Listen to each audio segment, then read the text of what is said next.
Right, ladies and gentlemen, good morning. I think we're under starters orders, so if we can just prepare for the meeting, just show I'm on form this morning.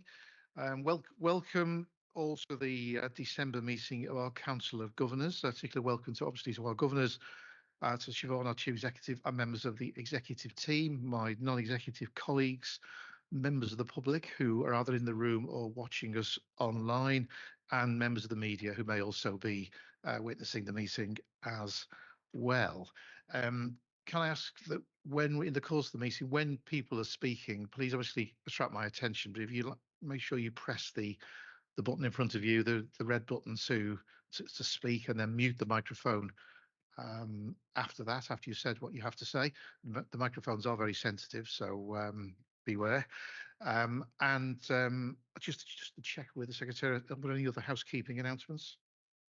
We'll have a modest lunch at the end of the meeting. We'll have a break for coffee, which is also in this room as well. And if I could ask members of the public, if you are witnessing us, watching us from home, I say particularly one way to make sure you're on mute, so we don't get any background noise into the meeting. And of course, for members of the public, there will be opportunities to ask questions, and that will be at the end of the meeting on business, any questions relating to the business of the meeting we're having today. Right, so we can move on now to apologies for absence. Just like Subo and Chair of Workforce and Chris, non-executive director, Chris Bromley, non-executive director. Are there any declarations of interest, items on the agenda, pecuniary or other interesting?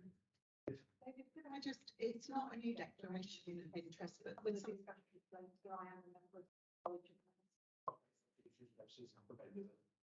around the same rules, so members of staff such that way in relation to the second aspect of the appropriate use of that.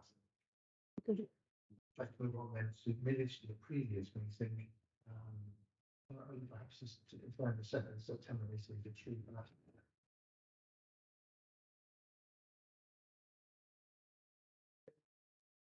Are there any action on items piece of integrated?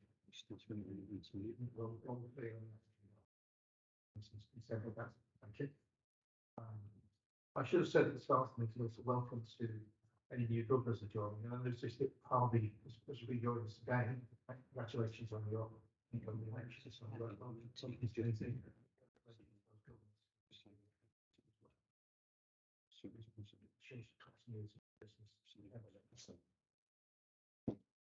Shall we move on then to the Chief Executive report? I'm sure we're going to lead us into that. Thank you, David. Okay, so if we move across to the first slide, please, we can. Thank you. So I just wanted to start with some reflections, I guess, on what has been almost 6 months of me being here. So just wanted to start with a bit of a kind of overview and then just give you a bit of specifics about some of the particular areas of improvement that we're proud of, and some of the areas that we still need to cover. Then we'll just give a brief update on the IT outage that many of you will know. Martin's here as exec lead for IT to answer any questions, and then finally touch on industrial action. So just in general reflections, I think there has been a relentless improvement focus at CC, and I think the executive team, the wider leadership team in particular, and the board have all committed a huge amount of energy and collective endeavour to the areas of improvement that we've put our main focus on. And so I guess the more immediate approach to that is focused around informal warning notices. We had a good very full board day on that last week. But as the presentation unfolds, you'll see that we are keen now to move to a sort of transitionary place whereby the improvements that we focus on are a bit more medium to longer term. So not just reacting to the events of the CQC report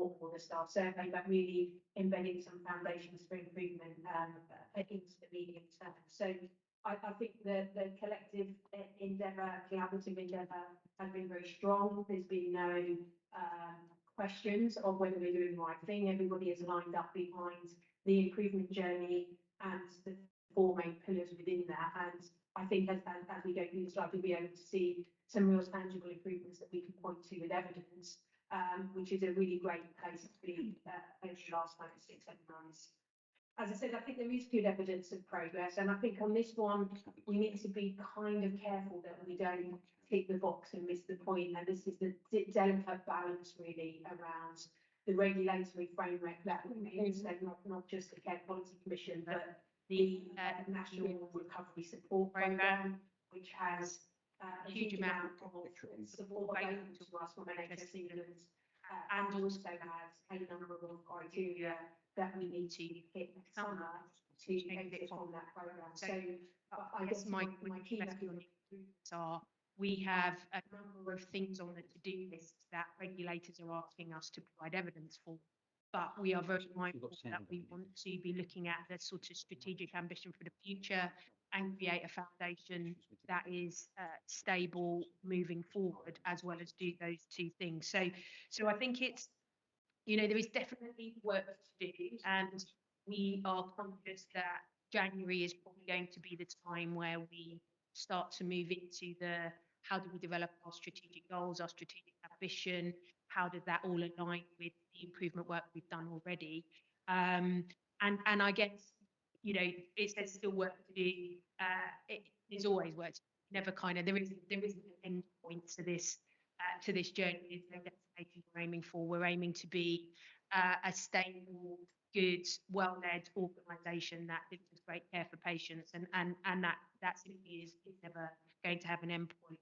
I put the word performance in there because one of the reflections I've had is we're not as coherent as we need to be around a sort of performance management framework that exists through the organisation. So, on the bus side, we've done a great amount of work with the quality of information that goes to board meetings and subcommittee meetings. And also, we still need to engender the right conversations out into the various operational parts of the business, whether that's field ops and operating units or EOC call centres and one.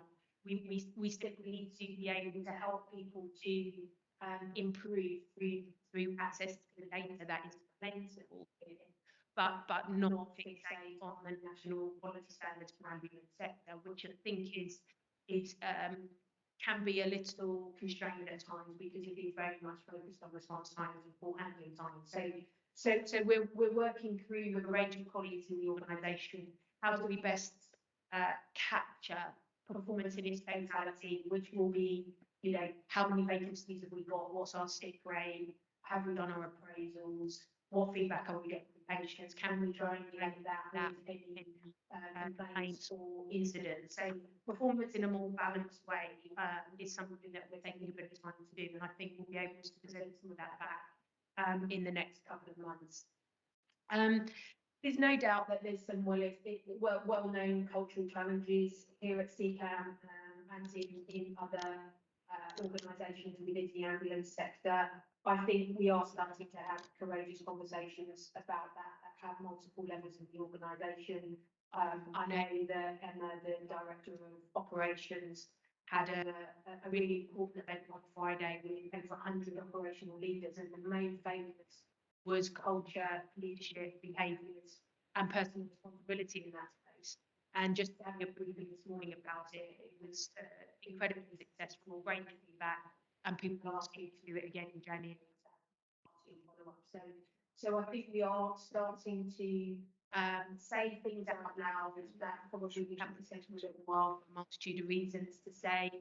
Basically, if people come to work at CCAM, what we want is to be treated with respect and compassion as per our trust values, and we want to empower people to speak up and take action where behaviours are not in line with our trust values. And I think we've, as a board and an exec team, spent a few months saying that repeatedly. And I think there's now prompted that message being percolated through the organisation in a really kind of positive way, actually. So not not a top down, but a really kind of emergent set of conversations out and about that people are having. So so that would be my overall. And if we move to the next slide,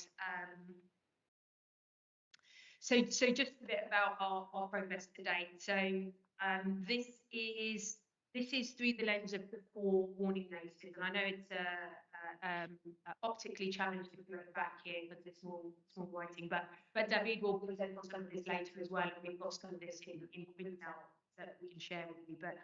But the 4 warning notice areas that we had an immediate focus on were around board effectiveness, quality of information, risk, clinical governance, and culture of bullying. And so what have we done so far? On the sort of left, as you look at the screen, the green boxes, you can see that we are looking to create a better golden thread between the board and the priorities out in the organisation.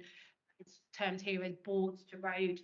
Those of you who worked in other sectors will remember wards to board, to ward, ward to house, depending what part of the sector you work in. But the ethos here is, how do the people who are out doing great jobs for us every day feel that there is a sort of common purpose and that we're navigating ourselves to the true north, or the lighthouse beacon that we all know we're moving towards. So doing a bit more around the connectivity and the visible leadership. We had a big push on that over the summer. Executives and senior leaders getting out and about and hearing people. We've got some good evidence about that. There's definitely more work to do around, how we're doing some of the feedback loops with communication and engagement. We've got a really good piece of work around communication and engagement at the moment, and one of the reflections was leaders in the organisation are using shorthand terminology, so they're saying communications doesn't work here, and actually we've got some fresh eyes on our communications channels, our content, the way we engage with people, and the initial feedback has been really positive. So we've got some good channels. We've just switched Yammer on last weekend, which is an internal social media channel. So when you objectively look at it, we've got a huge communication engagement with our people through our corporate communications channels. But what we recognise is people are probably not having the right conversations out and about, which goes back to my point on this push to have people face to face and to have some of these courageous conversations about change. So still some work to do in terms of board leadership in that space.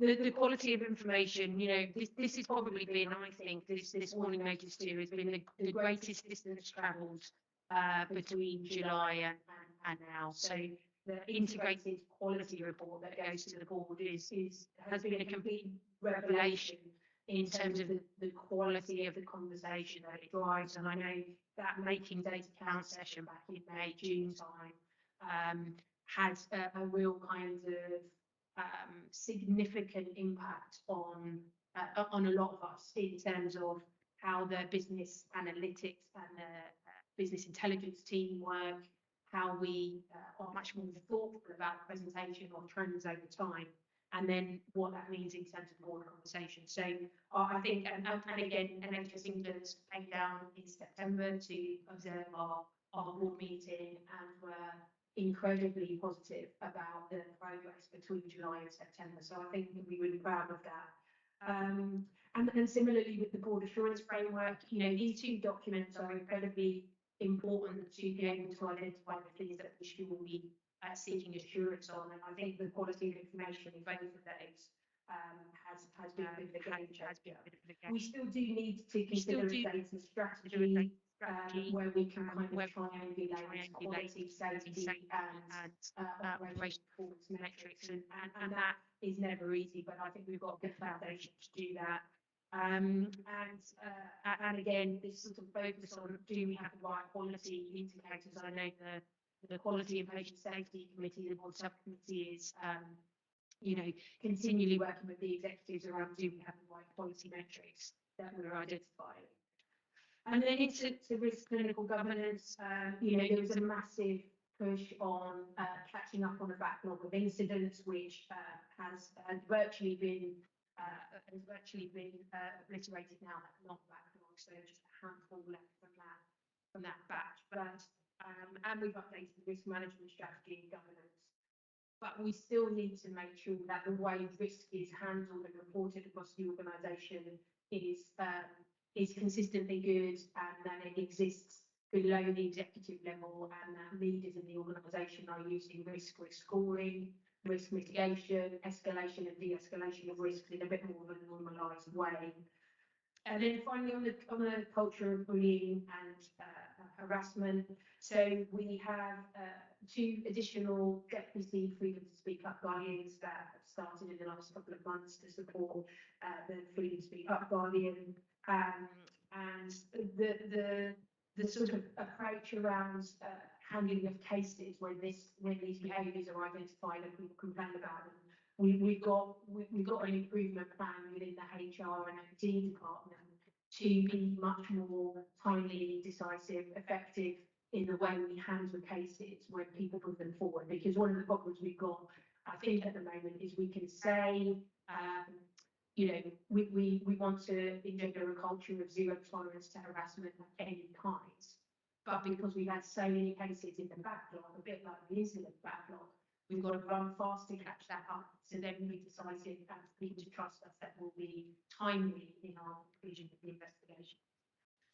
So looking ahead, we move on to the next slide. I guess this one is really just to illustrate that the 4 areas of focus for us in the improvement journey, although were born from the immediacy of improvements that we need to make with our regulatory inspections.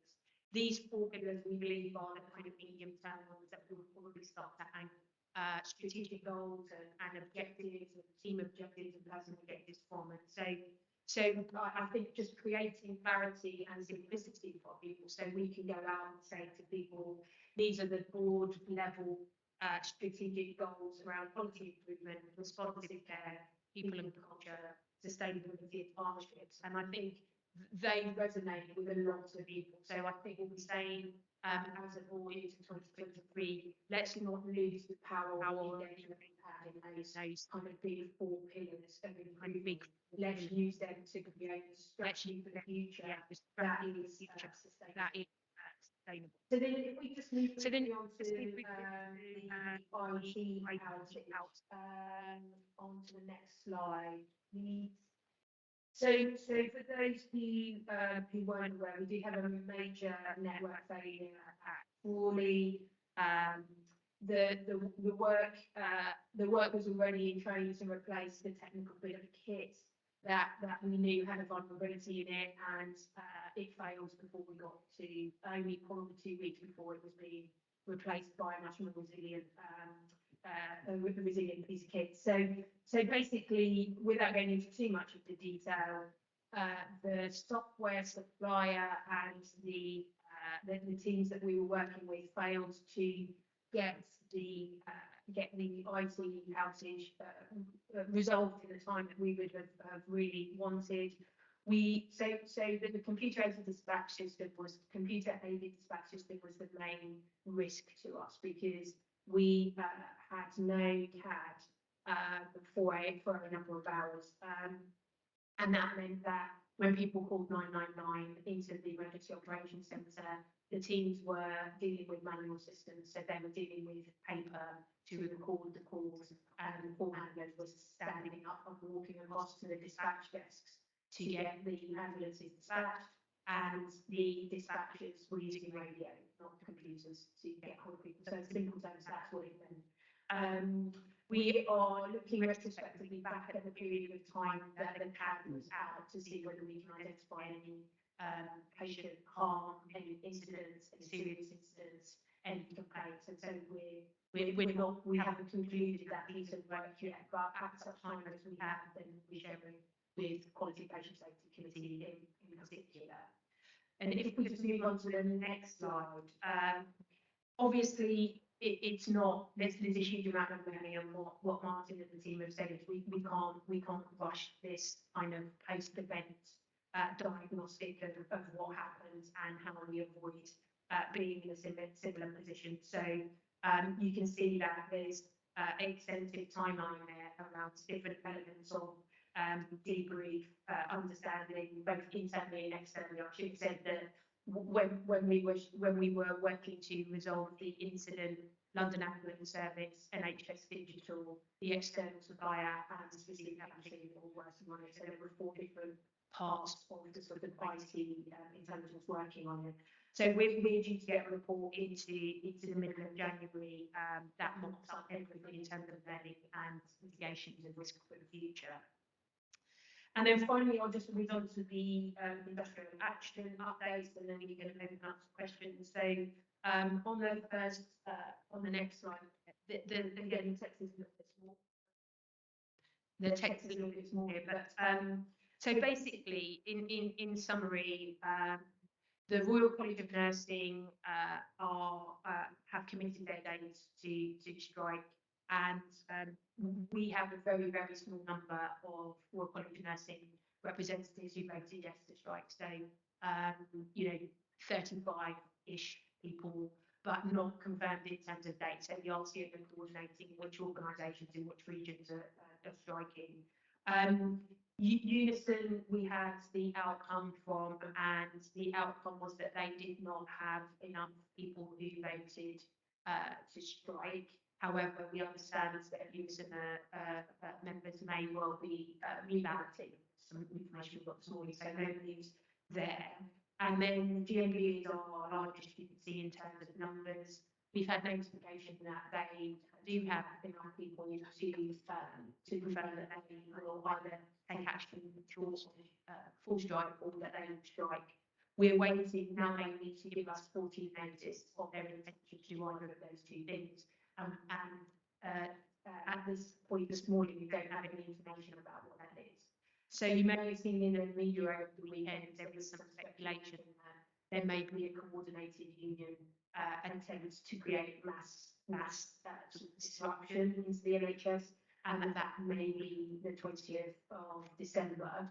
As I say, as of today, we've not had any indication about the GMB's intention. So if that was to be the case, we would need to receive the letter in the next 48 hours. And then just on the last slide, I think it's a really sensitive situation. So nationally, regionally, locally, everybody is very clear that this is going to require tact and diplomacy. So our HR team and Ali, our HR director, are advising managers around the types of conversations to avoid and the types of conversations that are helpful in this space. So we can't judge people's intentions, and we can't judge people's actions whenever actions are taken. We simply need to continue to run the organisation and ensure that patient safety is at the top of our mindset for whatever duration that we're dealing with. There is national coordination in the ambulance sector around this. There's a meeting this afternoon that ACE have convened around industrial action. But even at national level, the messages coming out are tact and diplomacy, do our best to work with and in partnership colleagues across the national teams and the local teams. And we have regular touch points with our union representatives, and we will be working in partnership with them when we know more about the action. So in summary, very sensitive situation. We're taking the lead from national and local regional colleagues around the impact to the ambulance sector more widely, and we don't have any confirmation of any dates of action at this point in time. So I'll pause there, David.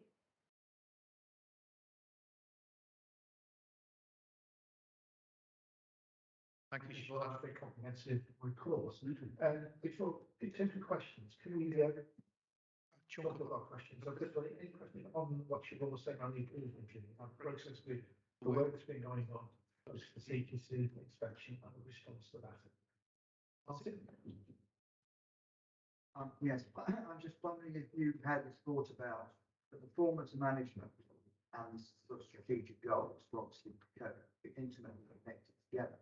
Have you had any thoughts or discussions about the foundation of that? For example, it would be stakeholder orientated. We mentioned here the council done this before about use of the balanced scorecard. And there's the opportunities that presents to do things with staff rather than to staff, and involve at an early stage people like this again. Have you had any thoughts around the foundation for how you're going to approach this integrated piece of development work? Not in any detail other than that the time frame we think that's right to do it is quarter four, so between January and March, and that I've always been used to sharing very early the strategic goals with the Council of Governors, so that once you get the high level ambition agreed, you can then start to work out some of the operational intricacies of that once the Council of Governors has been involved. So yes to will the Council of Governors be involved, no to the specific timeline, but somewhere within that probably February, March window before we go into April and beyond. I think she will indicate that you will obviously be a process, will be engaged on staff in that process and make sure there's a comprehensive communication program, listening program to ensure we're all singing off the same song sheet going forward. So any improvement in it, so.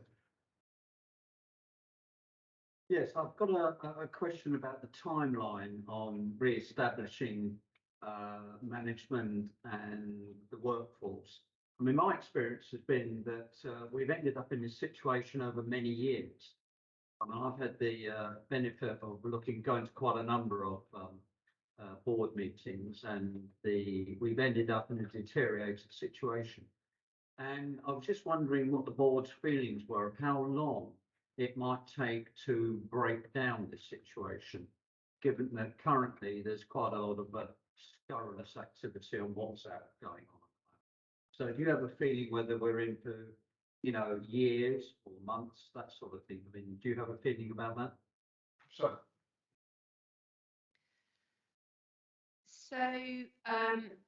The engagement at CCAM is pretty good, actually. So we had the highest ever response rate for the staff survey. I mean, we don't know what people have said yet, but people want to engage with us. So for the first time, we reached, I think, 62%. So we know that we have a mechanism to engage our workforce. We know that there are ways in which people are engaging as colleagues that sometimes aren't in line with our behaviours. Are we going to change that quickly? No. But what have we done to do that? We've taken down the community Facebook page, which I was told was a breeding ground for toxicity and anger. We've replaced it with Yammer, which so far has got massive take, launched on Thursday last week, and a real kind of positive course for corporate but human side to it. To try to encourage people to engage with the professionalism that we would expect other sectors to engage with. So we'll keep putting the vehicles by which people can change in terms of corporate communications approaches, the messages around zero tolerance.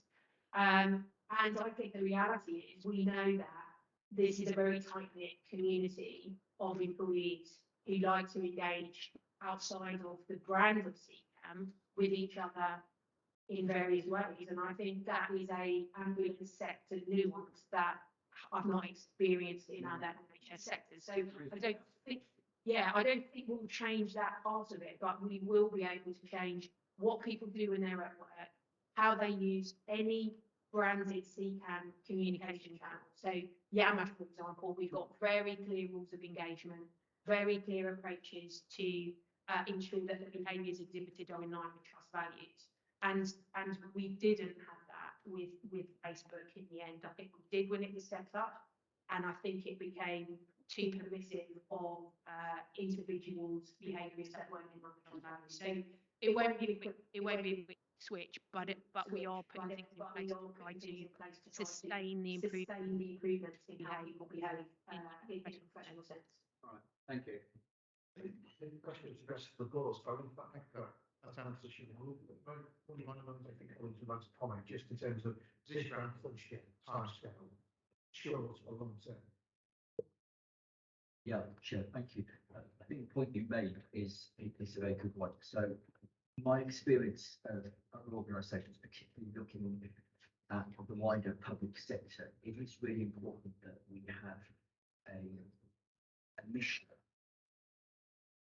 clearly articulated, value proposition for the organisation that all staff buy into, and that seems to me to be the bedrock of cultural change. I support anything the points that the Chief Executive made. Will we achieve this overnight? I think you're right to say, to exercise some caution on that.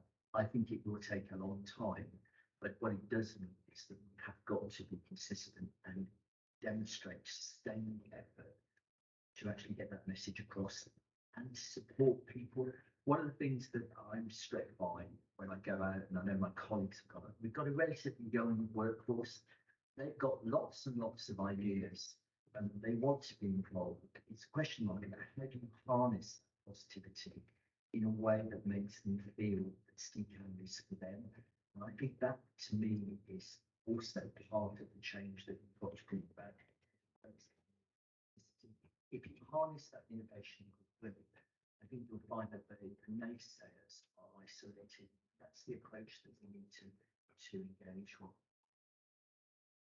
Any other comments on that? Paul? I think the session on Friday, there was another leaflet which was produced, which explains how comprehensively how important this is. I was so pleased it went well, actually on Friday. And it probably works in the exhibit. It shows you how many different strands and how many efforts and how important it is to the whole organisation, actually. It will take some time. I think we're doing all the right things.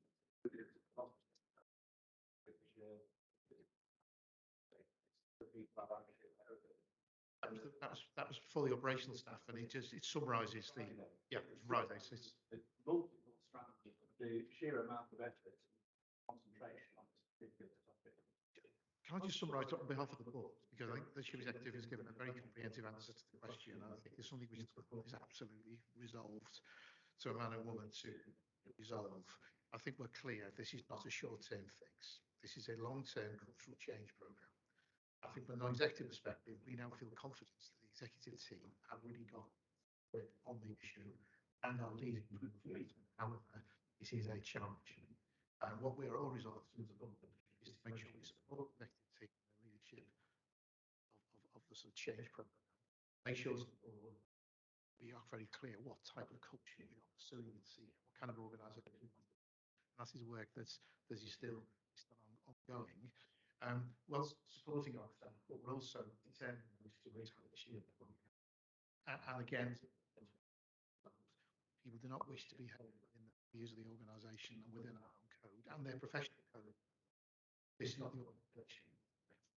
So we're absolutely we've got to solve this because other sectors have had some crucial challenges which we have as it's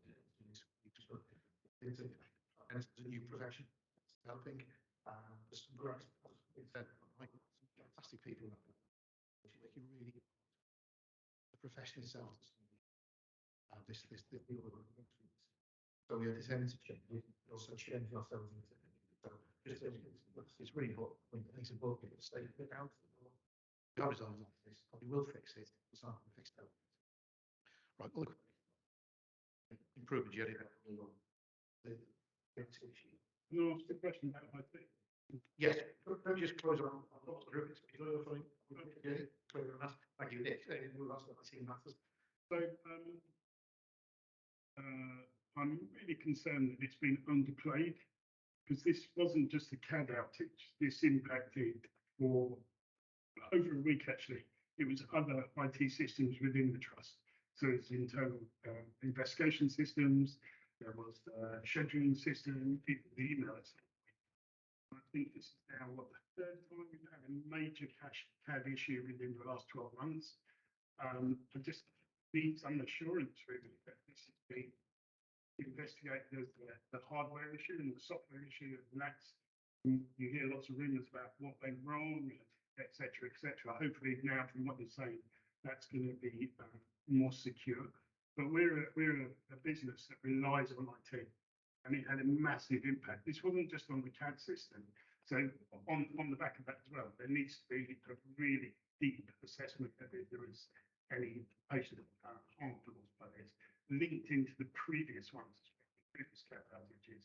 So it's a massive amount of work there. But also it impacted I know personally, because I wasn't able to work with it fully away, because I didn't have access to those systems. So it's not just the CAD system, it impacted on a lot of other people as well, because the system was so fragile that we couldn't use it. There was a risk involved, and we were told we weren't allowed to use elements on it because it was too risky. It might bring the, it's like a pack of cards, I suppose, it bring the whole lot down. So I think we need to look at this as a bigger thing, whether our IT infrastructure is actually suitable, is it functioning, and is it going to progress with our Can I give for the future? I can read these entities as well, so the thing I put out, and I'll get your comments as well, because I know they're not moving close, but you're on there. Martin? Thank you. That's a very helpful question, because whenever you get things like this happen, you have to deal with question the fundamentals of how you're doing stuff. It was quite an event. Unlike the previous outages, none of them previously were planned, but this one was a surprise. So the core issue seems to be we have a set of switches.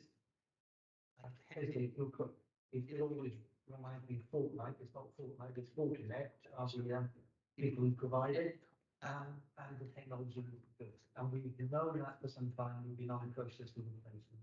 And if you've done those with two months, if not perhaps a year. So I think the previous outage was about percentage of the and what we've done is replace it with Cisco system, which are far more like. But the question is that the reason lots of systems were in is it was effectively like a storm within the computer system. The switches wouldn't switch off, and they were pushing data into the system. And everything we did seemed to cascade and cause problems with other systems. So the decision we made, I have to be on the call, it's actually quite good timing for me. Actually, we were never confident in the previous provider. We were confident they had this idea of what the solution was. So we decided to move quickly to replacing the system, even though we weren't 100% ready. We were probably only 95% ready for that to happen. We do it shortly thereafter. And that's what we did. And that's what it happened before we get happened. I think the IT learned a lot about their suppliers and their resilience or lack thereof over the weekend. They made promises they didn't stick to and left the part of the service high price, which we dealt with that supplier, and now we've got a number of other suppliers involved replacing them. The one thing I will say is I think we saw the best of the ambulance service during that period. People responded to the crisis really well, and there was a pulling together that, although I've been here a few weeks, I haven't seen before. And people were very solution oriented. So we know roughly what the cause was. We know that this could happen again. So the question we're asking ourselves, and I'm talking to the IT team about, is we need the IT system up 99.999% of the time. So how do we do that? Because this year, we haven't had it. And while we can cope with worst of the paper, for the house and start, as you just said, we have to good news is and we were able to get a working solution, which is why we made some decisions about corporate staff not using some of the systems because we didn't want to put excess strain as a result. We could just ourselves operations and talk on them. So part of we've got an initial review from my perspective. There'll be a more detailed internal review, and we'll meet with people outside. But also we've got a question: what sort of IT system we want? My first question when I arrived here is why aren't we using cloud computing? Because there, the ability for them to pick things up and running is probably critical now. So it's something we will be looking at. And now not everything can go on the cloud, but I think there's probably more resilience we can get. And there's for those to be familiar with Six Sigma ways of working, there's a basically you should have about 3.4 defects per That's the standard for something like an IT system. So that would mean we'd probably lose about half an hour per year due to system, if that. I think that's the new standard we've got. And we will have to question how we do it and how we do it effectively. I think we will raise our standard because of the experience in terms of our reliance on the system, which is only going to get raised about standard. Thank you. Thank you. Michael, do you want to comment as chair of the committee? I'll give you an answer to the question. Yeah, I would really support what Martin said in relation to the prices right before and I think we'll get behind space. I'm not an IT specialist, but from a governance perspective, I do recognise what you're saying. We've had a number of issues with IT over the last couple of years. I really want the executive to get on to come up with a solution, but at some point, it makes sense not the audit and this committee will undertake to understand that we've got a long-term sustainable strategy in place. I don't want to increase the cost. I've spoken to executive members. I would like some assurance that we are in a strong position as best as we can with resources. Because ultimately, it's about patience. It's also about supporting staff. So we will do that. I don't know when you come back, but certainly still get to the to ask the general committee of the outcome of that review and to give you further assurance. Thank you, Martin. Yeah, just going on to what I said. I mean, I've been in London for 2.5 years to replace the CAD system. So the first question is, how old is the existing CAD? Secondly, the sort of contingency planning in place to keep the current one functioning without this kind of thing happening with greater frequency. Because I hear what's said about, what the ideal targets for situations in terms of death.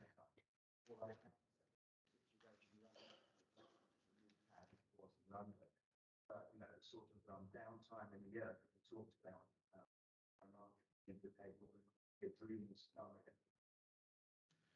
Thank you, Martin. The CAD system is the technology that we're running the system on. As you know, you have that grading system, grading basics. I understand. I did that very recently, and they got a very good to do the upgrade. But they came from a long way back. I think they developed their own system in-house over a long period, and it wasn't really and haven't developed. So we're not quite in that position. We are looking at whether we want to upgrade our CAD as we would with all of our systems, but that's not the issue we're facing here. The fundamental issue is the structure which our systems are living on that is important. And if we are unresilient, it doesn't matter how good any of our systems are, we will have a problem. So we're going to get that right first, and then we'll have a graduated program for upgrading our systems, bring them into state-of-the-art technology, and we're not that, I don't think we're behind anybody. I think people leapfrog each other in the ambulance service. But I think technology is fundamental, and the structure on which our systems are held is the key issue at the moment. Well, you've non-executive leading close to this subject. The system failure. I know, yeah, look at that again. Yeah, so what happened at the November 21 outage was we did a very detailed report at the executed, and that raised about 10 things that needed fixing. The biggest one was what Martin and Sean said, which was our network. We reached the end of it, it was used to like and upgrade it or look after it properly. And that was this thing with the Fortinet. And because it drives the network, it affects lots of systems that hang off the network. So we made a list of things that needed improving. And luckily we got some money from the NHS Central to actually replace the network and quite a lot of other things. So we had a sort of interim strategy to fix what we knew needed fixing straight away. So I think Michael's suggestion was and we at that point we decided we should change from Fortinet to Cisco, because 99% of everybody in the world is using Cisco, It's very reliable, the bank, not many people using Fortinet. And the supplier says, themselves said they were unable to look after it properly. Unfortunately, before we could replace the thing with Cisco, which had been through Samsung, it failed again, which is what happened a week ago. And the supplier basically, we told it, we needed to replace it. We're really very helpful with it. So to move forward, to move to the Cisco gate, which was planned, be done properly with suppliers lined up and everything. So they brought that forward, which is a very good thing to have done. So now we're on more state of the art, more supportable, but because it was done in more of a reactive way, without making sure that all the right arrangements to support it, things like that. So I think the team did really well, to be perfectly honest. They made a brave move. Suppliers didn't really help them as much because the old supplier basically said he's saying goodbye to us, you know, too much. The new supplier had to scramble early than was planned, you know. So and it was a very well handled incident. People worked really well across the whole sector, you know. And so now we are in a much better state. But it is part of a series of changes that were actually identified back in November 21.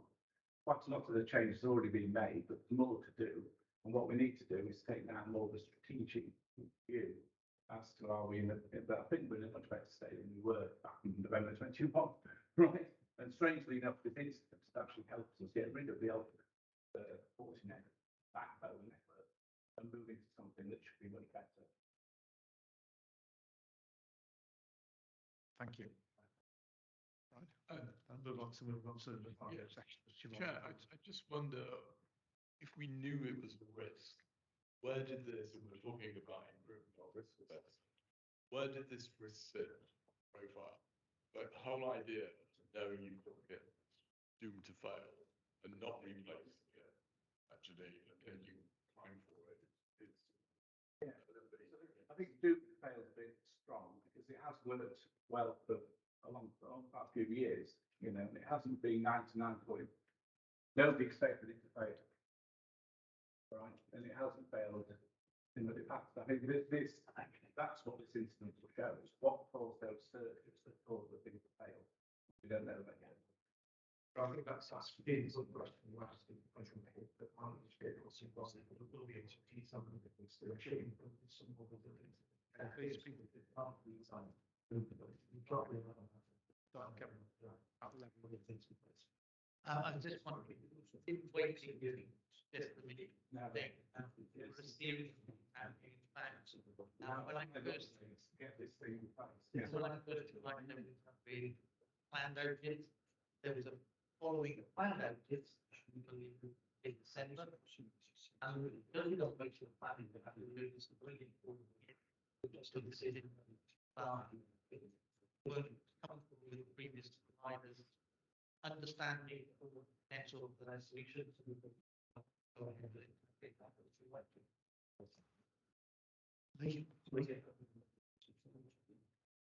I'm very sure by the investigation of the TMC IT system. It's been comments being putting together legislation.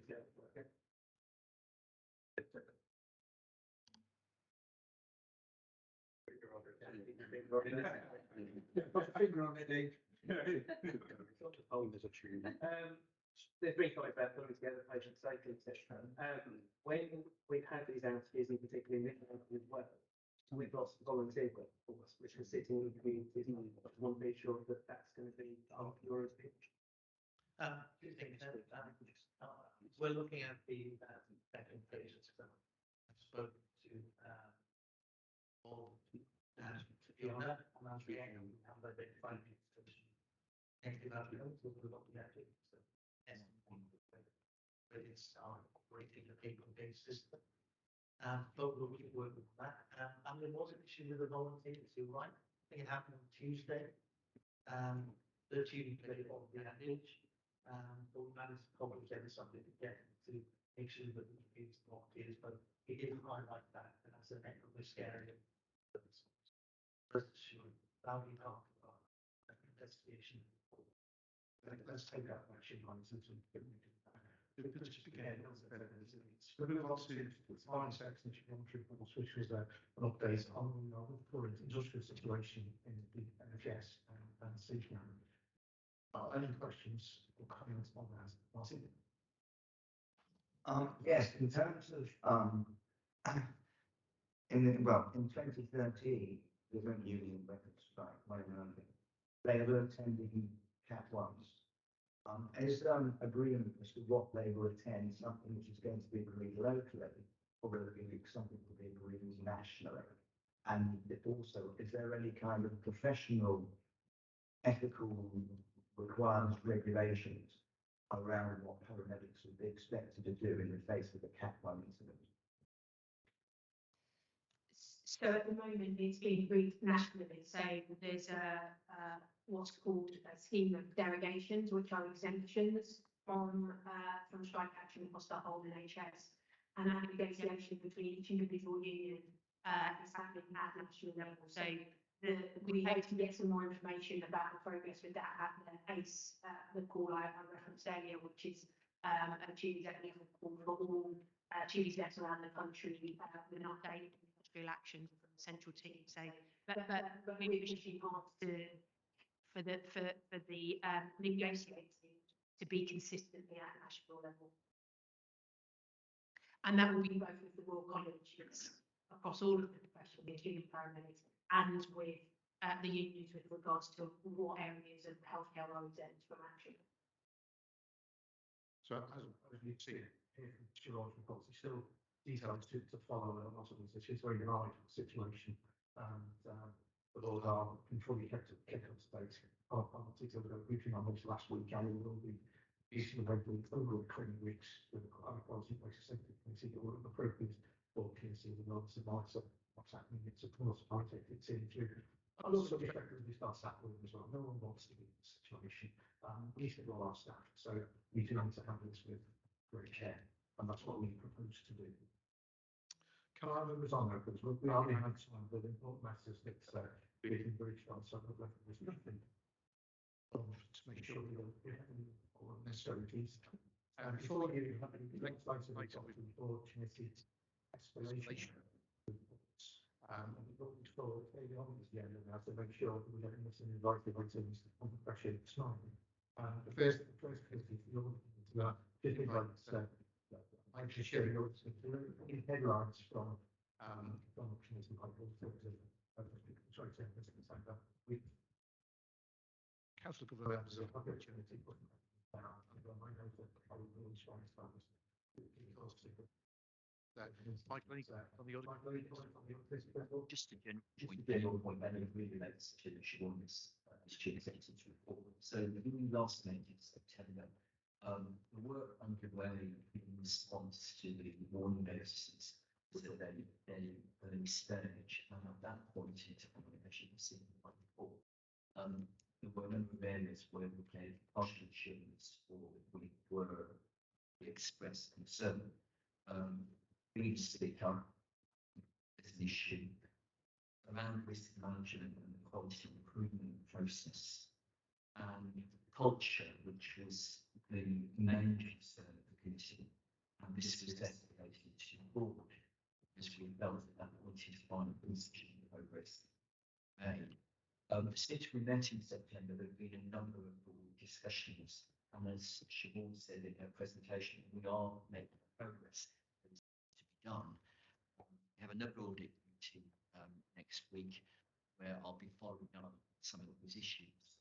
So I think what I will say to the council is to know the base of this report, and since that report, action has been taken.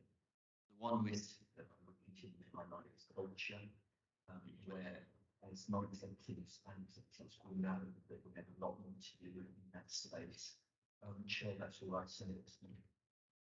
Thank you. Mr. Michael, council colleagues, any questions or comments on the business of the audit? Are you satisfied with the handle on the major items? You're content with you on the Florence committee now, the report from the 11th of August meeting. Invite the chair, any headlines from the meeting to share? Not particularly, another question, might be worth pointing out that one of the outcomes of some of the effective view is that we're going to be expanding. And element of stuff, elsewhere, either and or. So, this will be the That's to ensure the performance in the round collecting clinical competence and financial performance are not just on tip on its own. So it's like the other elements which are typical challenges. Any questions on some of that?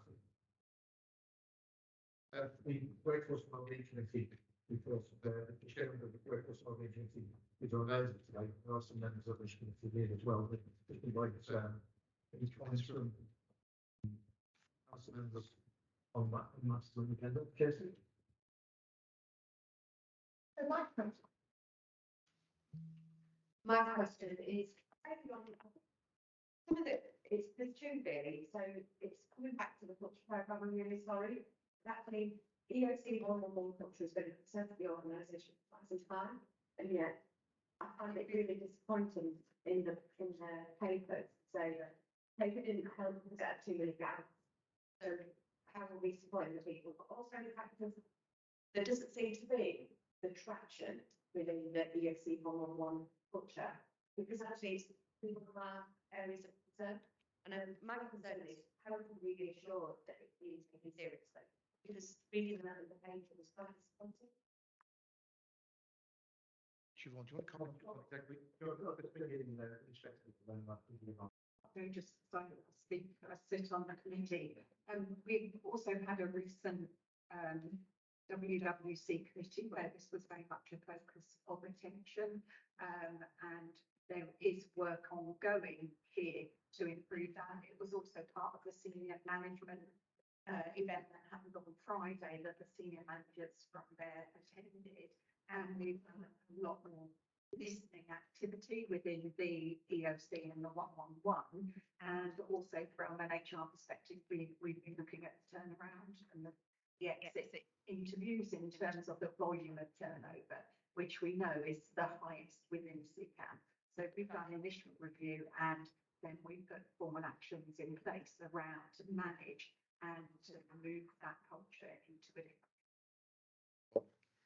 I think it's helpful coming Thursday actually, because I was just reflecting and wondering why we got a 26th of August report here, and it's now December all of a sudden. So I think in terms of corporate governance, because I think we've heard a couple of times things have moved fast from the summer to December. And I think the Workforce and Wellbeing Committee, I understand, is meeting more regularly than it originally was. It needs to. And I understand that from the board effectiveness review, the quality of the papers were much better at the last one. So actually, we need to take the Council of Governors on that journey in a much more contemporaneous way. So I think it raises a bigger question for me about why we're presenting a report from a meeting in August. I'm sure we could have, Peter might want to answer that, and there may well be a reason, but I think we should get more up-to-date information to you, would be my view. Yeah, so just to confirm, so the committee reports to the board that are due to come to the board this Thursday can't come to the council before the board. Ordinarily, the board was meant to meet on the first a couple of weeks, and then we would have got here in time, but that's the reason why. So the WWC met earlier this month, first time since the report back, and that'll come to the council next time. So that's just the board was put back because we couldn't produce a comprehensive information report because of the IT outage. So we're reporting on the 15th of December. So, could I just challenge that point, Peter? The fact is that members of the Council of Governors are entitled and do attend these committees. There's nothing secret in those committees, so why can they not be presented to the Council of Governors, even if in this instance we're meeting prior to the board meeting? So there were 5 or 6 of us, I think, at the last WWC, picking up on the point that was made earlier. The labour turnover in EOC and 111 is somewhere well over 40%. And that is really shocking when you think the importance of actually maintaining the workforce that are consistent in such a complex area as making a decision about whether you get an ambulance or you don't. So that was the second point. Sorry, my first point was why can't we have the board meetings earlier? Good challenge. I think we took the view that the escalation report from committees to the board should have taken as a matter of meetings to the board first, and the board had the discussion that then feeds into the capital government. But it's a fair challenge. Could we have done it? Probably. But we took the decision not to. Okay, we know the comments, and we hopefully will get the meetings on WWC's meeting more often now as well, and hopefully get the meeting sequence extensive so that we can get things. Just finally on that point, I think we shouldn't lose the question that Kirsty asked, which is how do we get assurance that the culture is being addressed in EOC and 111? That assurance piece should be through WWC, which is why you're right to say this report doesn't give assurance because the discussion wasn't good enough. And actually, even being able to listen to giving you the verbal update gives slightly more assurance. But I think we should make a note, Julie, that the report that comes here, the next one from WWC specifically needs to address how does the council get assurance around the culture of ESG 111, because that's where the assurance is being sought at WWC. If I was correctly, the non-executive membership committee, we're not happy with the quality of the page, that's why it was set back. So we are done, matter is being pursued. Chair, can I raise another point just about appraisals? This has been going on for some time, certainly since I've been the governor. I understood from the last WWC that actually only about 50% of appraisals were being committed. And I think that we've got about 67% booked. I know Subic has chased this consistently. I think we had a low target anyway, between 80 and 85%, depending on who you spoke to, be completed by the year end. But I would suggest that with the pressures approaching, all the other changes in the trust, that actually we're unlikely to get to the 80 or is it 85%. I think that's a fundamental building block of management and good quality leadership. I think the fact that we're still not able to achieve that, I think, is disappointing. So could I seek assurance that that will be raised by the chief executive as a real focus to the creation team in particular, try and get these proposals completed? Yes, and where in the organisation is the assurance of compliance with appraisals sought? Because that's where the council of governors should also be seeking that assurance. And I would suggest it's the WWC. So in addition, yes, I will. And I think if the corporate governance infrastructure works well and is effective, the things that the council are more concerned about, such as EOC culture and appraisal uptake, should be specific areas of focus from the WWC report that comes here next time. So as long as it's both ends. I think it was raised and discussed there. It was just that because we haven't seen those numbers, obviously it's an area that I know the council will be very concerned about, and hopefully it will receive due attention. Thank you. Just on the 85%, that's CQC standard rate that, and because of our high level of turnover, starters, leavers and sickness, it's quite difficult to get above that 85% rate. So that is our required standard target. Your challenge is fair. We need collectively as a report, we need to clearly improve the organisation's performance in this area. There's issues to do with line management, but also to do with governance, and we do need to collectively improve. So we take that challenge. Yes, Steve. Sorry, I've got a few on this one. I do apologise. But I'll take that. I'll take them. So, so my next question is about clinical education, and might seem weird because it's the team that I work in, but I'd just like some assurance that actually how is the WDC receiving assurance that actually our recruitment pipeline is working, knowing that we've got this issue at Crawley College, which is the backlog marking, which is actually affecting our recruitment pipeline. Our recruitment pipeline is simply probably the most important thing we need to get right, because it will deliver everything else. And actually, we historically had an issue in Battle Markham and we internally done some things, and we seem to have acquired another issue now with Crawley College, which we were assured wouldn't potentially happen because actually they're an outstanding education provider. But actually we've now got a backlog market for our internal cats that actually now can't progress on the paramedic courses. So actually, what assurance the WWC taken, and how are they actually challenging, how are we getting that assurance, and how are we able to progress that? The college credits, so that's an example of this, with the advice of the like we're saying. So, we certainly had an update on it, and there is additional conversation at quite senior level. I think Henry Rowan, so the assistant director level, was working with actually solely at the interest of the house for education, working on the improvement. I do also recognise that across the country, Australia and these sort of apprenticeship type courses, and I'm not seeing that they're not really getting the experience that they should.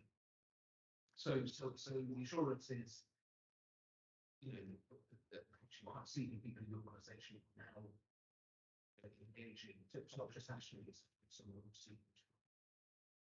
It's clearly that this was going to be asked, since I was here to take the points, and we will ensure that a full report provided to the answer. Any questions? Yeah, no. No, that's fine.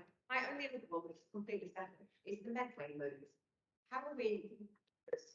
So I don't even think moving to Crawley HQ in 2017 was as big. The impact on the organisation of the Medway move is significant. We're moving both our contact centres and our frontline operational area into what is a significantly large population area. But the news on the grapevine and through the thing is that it's not progressing well. Are we on target? How are the committee assured that the Medway move, when it happens, is going to happen on time and it's going to deliver the, you know, the benefits that we would expect? Because we've talked today about industrial action, we've talked about all the things of the performance, but actually the Medway move is probably our biggest estate move that the trust ever embarked on because of the risk. Because of the three areas that we need to it. Just out of the, because it's, I don't think that's just the WC chair.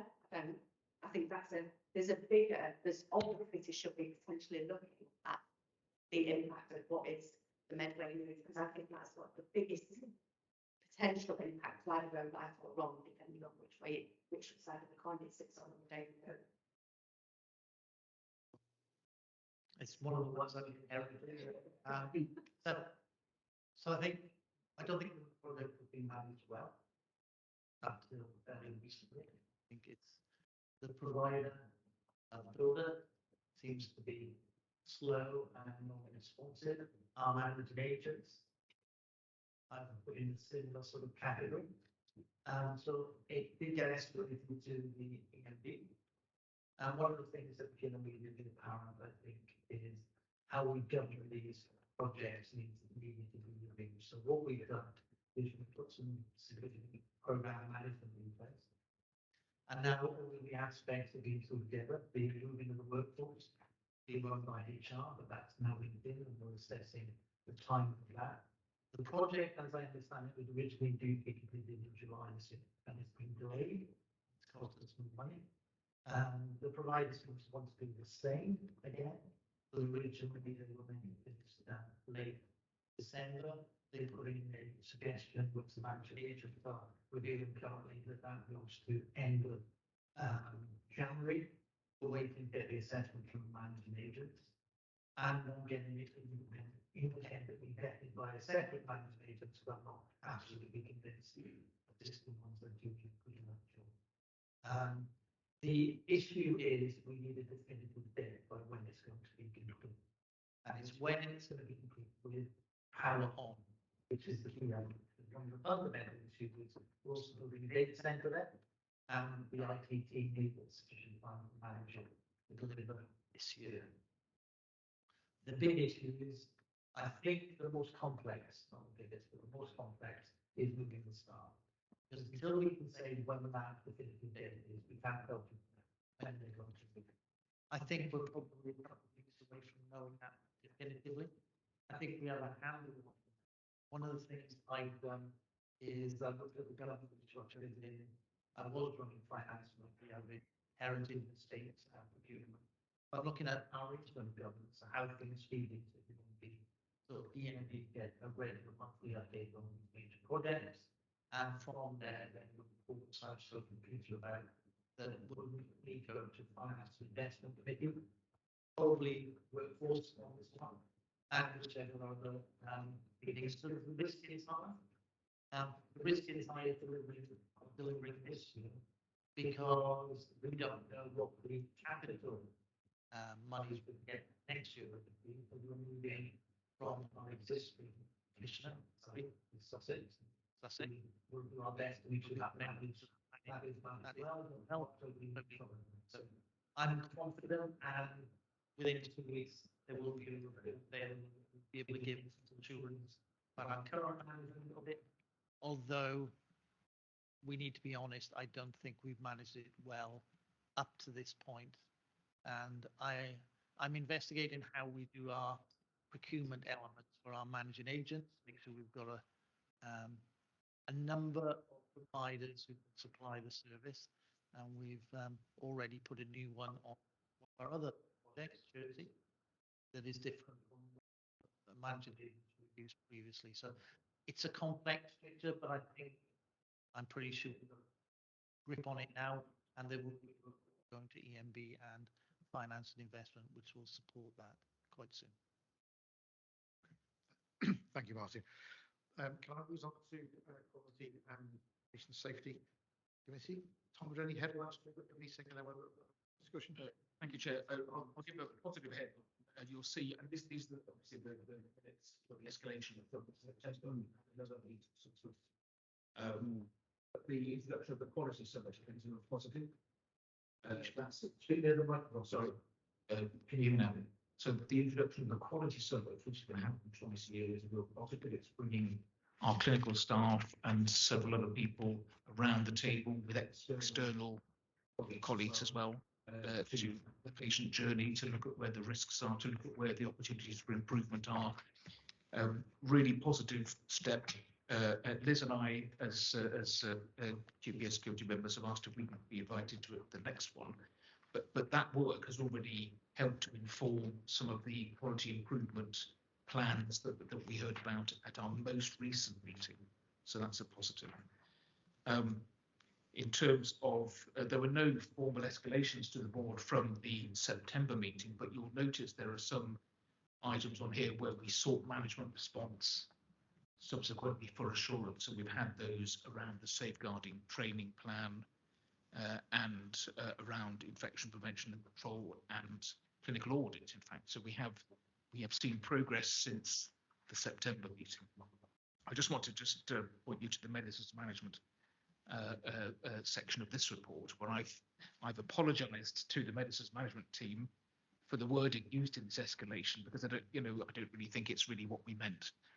We received a paper, but it wasn't the paper we were expecting to answer the assurance question, and that wasn't the problem with the people who wrote the paper. That's an issue around executives signing off papers so that the committee can do its job.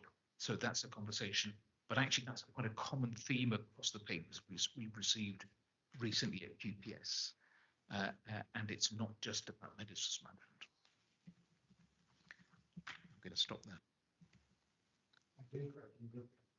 Any questions or comments on the report before you, the Quality and Patient Safety Committee?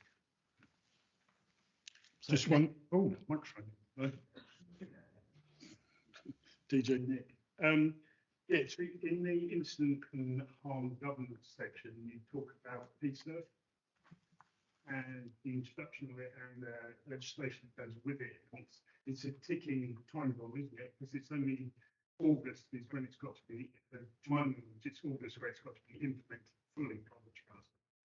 And it says you've got some reasonable assurance. from the progress we've made in regard to the SI backlog, which I think has been massive inroads into that made, as the CEO said earlier.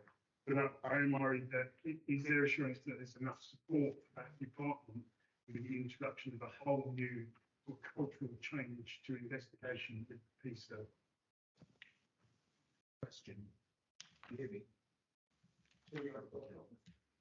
Or turn on. Try again. Really good questions. So yes, PISA is a new national process, much more around single learning than our individual states of play. So it's a really cultural shift, but it is going to take some time to embed it. So what I've asked Rob and his team to do is prepare a briefing that I think everybody to come to the board actually, because it's such a sea change in how we do these things. I want to backlog.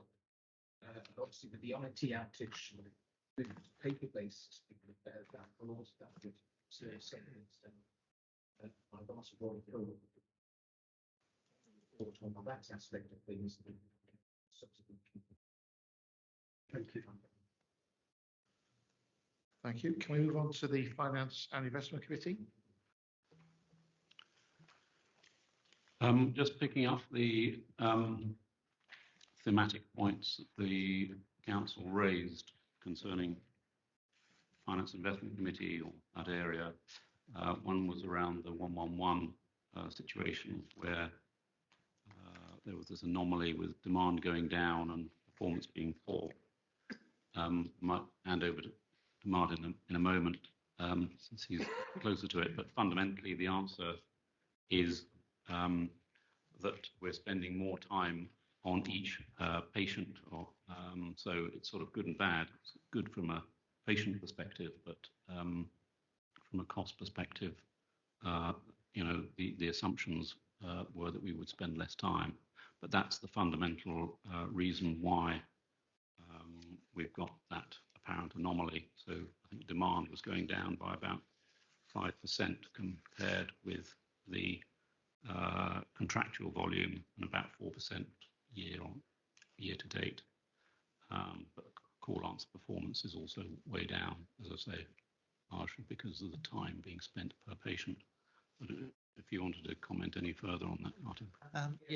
It was the first question I asked when I arrived, actually, because I kept being told the activity was up, but it wasn't up, it was down.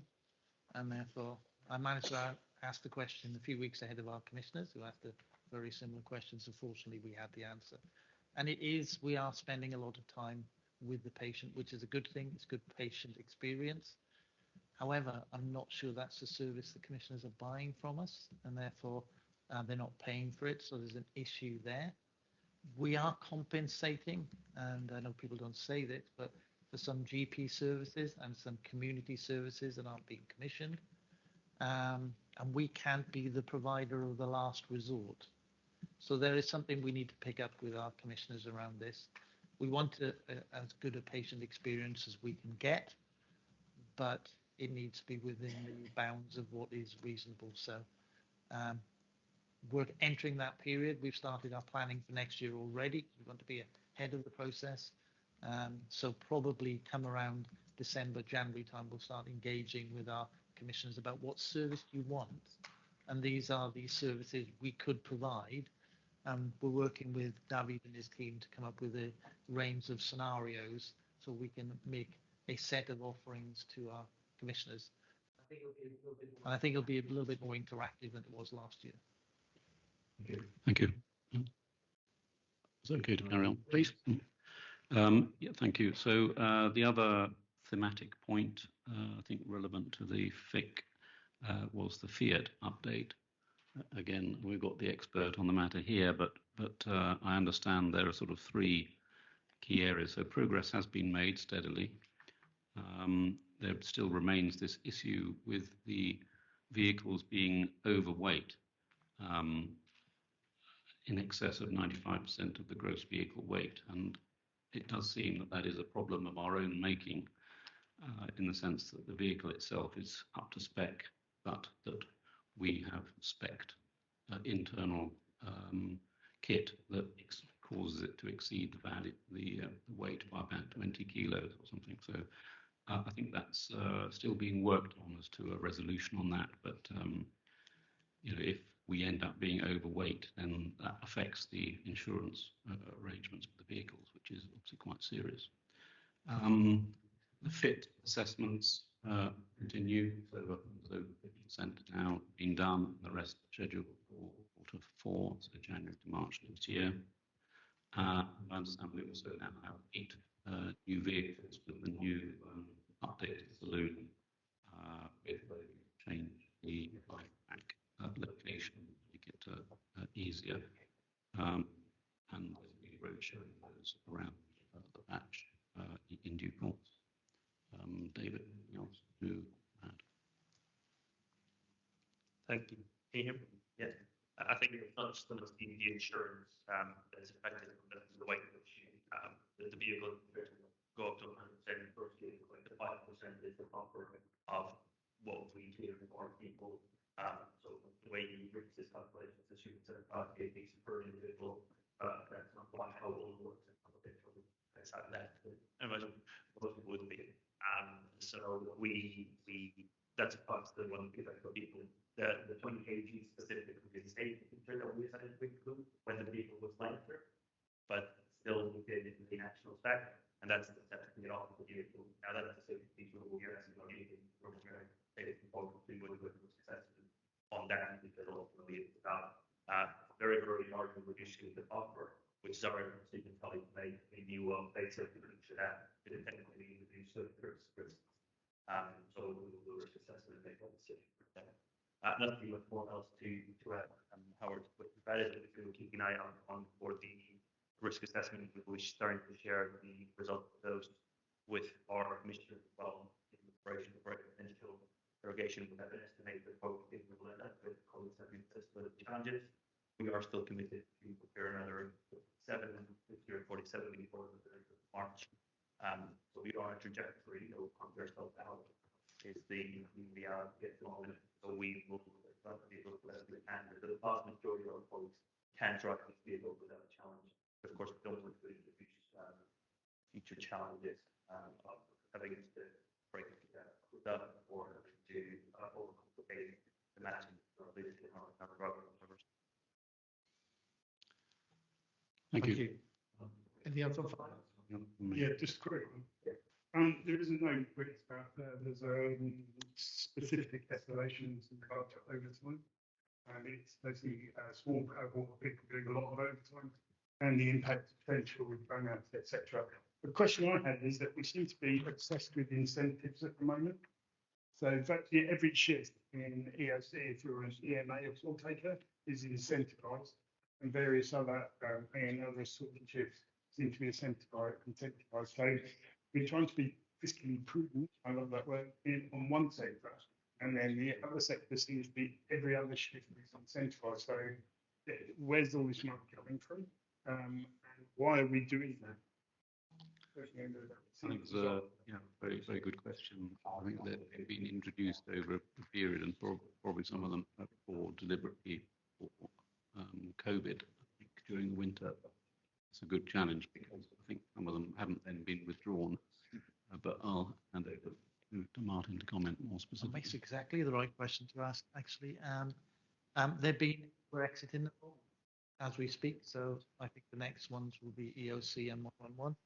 I think the rest of the operations have been exited already, and I think the idea of paying incentives to get people to do overtime seems completely the wrong thing to do. So I think that's something that will cease to be an issue.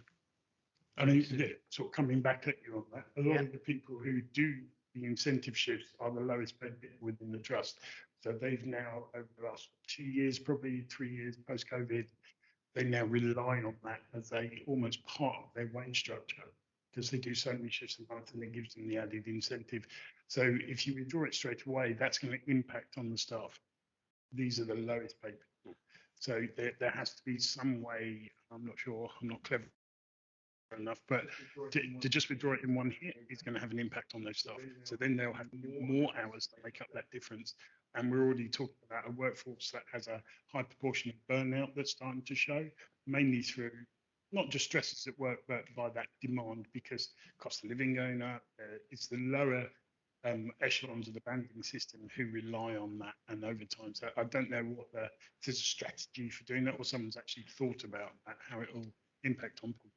It's why they've asked to get the incentive, because they are the lowest paid. We can't build that into their structure. That's not the way we can do it. If we should be paying people appropriately for the job. So it's just us trying to be a little bit sensitive, the same way as we are with some aspects of expenses, where we've got a similar issue for some of the lowest paid staff, where they do a lot of mileage. So where we can, we've exited quickly for the areas where people are better paid, but they do need to go. It's just a matter of how we do it in a reasonable pace. And there's no right answer to that question. No, not at all. I mean, it's very difficult. I mean, maybe the answer is that you actually look at those people, what we're spending at the moment, pay them a band up, and actually it's probably less money overall if you look at it. I don't know what the finances are, but it's a huge amount. I'm sure we'll talk about finances at some point later on. So I understand what you're saying. In an ideal world, that will be the case. I don't think we're in far from an ideal world over the next couple of years. So when we talk about finance, I'm sure we'll go into it in some detail. But I think as a board, we usually take the point, Nick, and I know the executives are trying to be extremely sensitive about this whole issue. We've talked about EOC and culture. This again is the heart of this in terms of ensuring they get a fair pay, fair reward for doing what is an extremely demanding job. And currently, the sort of incentives are not aligned, are they? For sure. Can I suggest that we take a break now? Bang on time for the break, and then we'll start a brief updates on the improvement journey. Then Marty will brief us on the financial situation. So just say, can I suggest we come back in at 11:40, please? 10 minutes break. Right, ladies and gentlemen, let's move on to the next item on the agenda, item 12522, the improvement journey. David Ruiz Salaz is going to introduce the item, give a progress report to the council. Thank you, Chair. And I've got some slides that are up. Hopefully everybody can see them from where you are, just to help us navigate the discussion. Can we please go to the next one? I don't have a clicker, so there's going to be a little bit of that. So just as a highlight of where we are, and just to remind the board, I know you've had an update from Siobhan, but just in a little bit more detail, and then a little bit of showing some of the progress with some visuals to help the council get a sense of a little bit of the session that we went through as a board last week, where we went through a review of everything that we've done. The warning notices expired on the 18th of November, and that is it. Those have expired. Now, what will happen now is that we expect the CQC to observe our board on the 15th of December, and we'll have an engaging session with them as part of their re-inspection process sometime in January, and that will confirm whether they take any further action. But the warning notices as such have expired. We have spent November doing quite a lot of peer review internally and externally with system partners, as well as a full day with the board. And I guess the summary was, whilst we've been able to evidence a lot of activity has happened, and we have a lot of changes that we have done, the focus now needs to shift on to impact. And of course, this is just the beginning of the journey, and I know Siobhan's covered some of the areas where we know we have a bit more work to do. Progress against the targets, you can see it in the tracker, how it's progressed through September, October, and the November results. And this is against the evidence that we had originally signed up to deliver in this initial period. So virtually completed in terms of generating the evidence and doing the target changes that we had done. And of course, that was for the warning notices, where the focus has been for the first 4 to 5 months of the journey, if you want. Can we go to the next slide, please? Can you click 4 times? Thank you. What you have in front of you here is a summary of the areas where we focused on, and you will recognize these coming out of the work that we had done over the last few months and the presentation we had in September. So under board effectiveness, we focused primarily on developing the trust priorities and strengthening how leadership work together effectively in a number of ways. And we talked about how we brought SMG and EMB back together, and we are starting to get that organizational alignment. as well as the leadership visits, which we've been using as well at the board for triangulation of information. For Warning Notice 2, we focused on the integrated quality report, which the council saw a detailed description on in September and using a making data count, as well as a number of board development and board effectiveness sessions led by NHS providers on what does constructive challenge mean. The focus now shifts, and I'll talk a lot about this a little bit more later on, to the patient to board reporting. One of the things we've recognized is that for the board, and indeed for this council, to get appropriate assurance and information, it's not only about the information we receive at the board, but it's about the information that the governance structures throughout the organization receive at different levels to be able to appropriately escalate. So that's the clinical and corporate governance working together. And to enable that, we need to develop these quality dashboards that go to that more detailed, granular regional level, but not only about performance, workforce, quality of patient outcomes, so that everything can be triangulated and addressed to at a more local level. Under Warning Notice 3, you will have heard about the progress we've made around incident harm, so about reducing the outstanding SIs that we had when the CQC came to inspect, and the backlogged dated incidents, as well as the changes we've done to risk management with the introduction of Datix Cloud and updating of our policies. And you will see in the board papers this month, we're already starting to see changes to that, not only the BAF risk report, which has changed, but also inclusion of the corporate risk register within that. We also have now Joe Turner with us as our Deputy Director for Quality Improvement, and we'll talk a little bit about how we use quality improvement now going forward as a strength to develop the improvement journey going forward. And finally, Warning Notice 4, the focus has been on addressing the staff concerns, so seeing a reduction in the time to close, average grievance length, and concerns through FTSE, as well as supporting the FTSE service with additional resources, as that was identified as a bottleneck. We've launched the Until It Stops campaign, and all managers are booked and are in the process of going through the sexual safety course, as well as signing up to the culture transformation program from NHS England. So that's a high-level snapshot of the focus areas. If we could just move on to the next couple of slides, please. Just as a reminder, without delving through the journey we've been through, we went through this process back in the session we had as a council in May, and that led into the consultation we did with our colleagues around the priority areas for the trust. And all of that led us to that framework on the bottom right-hand corner around the improvement journey. If we can go to the next slide, please.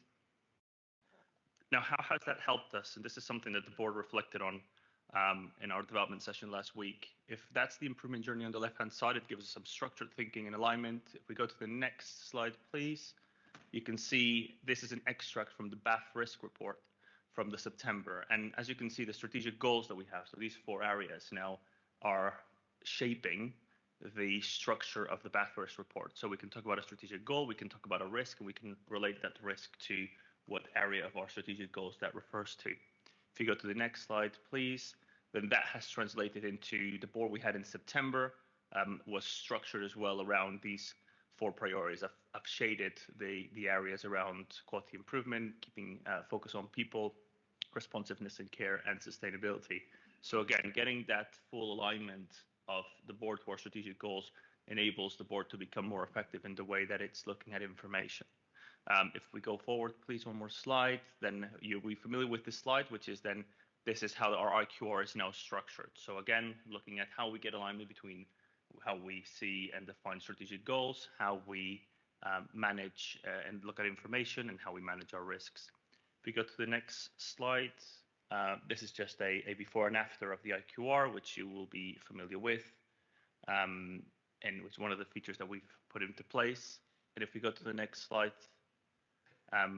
here's just a couple of features and changes that we've made in the way that we communicate with staff and engage with staff that featured throughout the CQC reports. So we've adopted much more of a you said and we did approach, and here's just 2 examples of something like 15 different individual pieces of comms that we've done on our weekly messages, as well as closing the Facebook page, and we've launched Yammer as a new social platform for engagement with staff, which went live last week. On the next slide, please.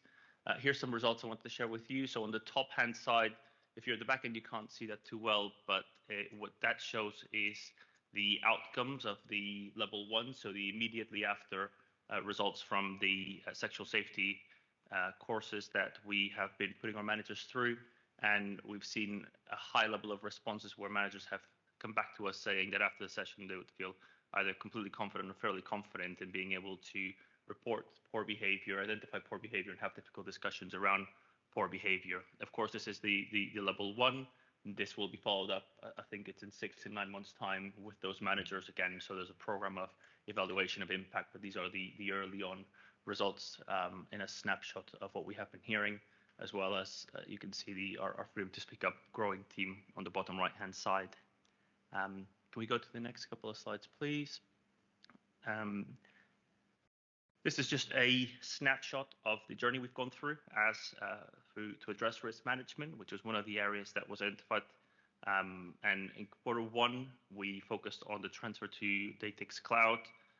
We have re-established, I'm just going to bring some of the highlights on the risk assurance group, so the RAG group, which now meets on a Friday on a weekly basis to review all the risks. And we've had, I think, something in excess of 98% of our risks reviewed as part of that process.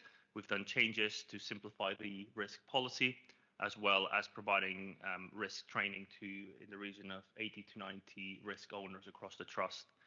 That has gone alongside changing our policy to include 12 and above as corporate risks, and the executive team now receive regular visibility of that through a risk report that we see monthly. We saw that for the first time last month. So again, strengthening some of those infrastructure elements that we didn't have previously. The focus for Q4 will be around strengthening then the relationship between the risk reports and local induction, as well as addressing some of the outstanding issues we still have with Datix Cloud, as the transition to the new system has meant that there's been some concerns around how some of the risk is transferred. But that's just part of the process we're going through with Datix Cloud. If we just go to the next slide, please. In the space of keeping patients safe, this is an update from the sessions that we've had, and just to take you on a bit of a journey of what we've done in this space. There was a session that we run in August with a large number of our clinicians, both in EOC and on the road, to do a big process mapping. And this is the super summarized version of what that process map is for the different journeys patients could take.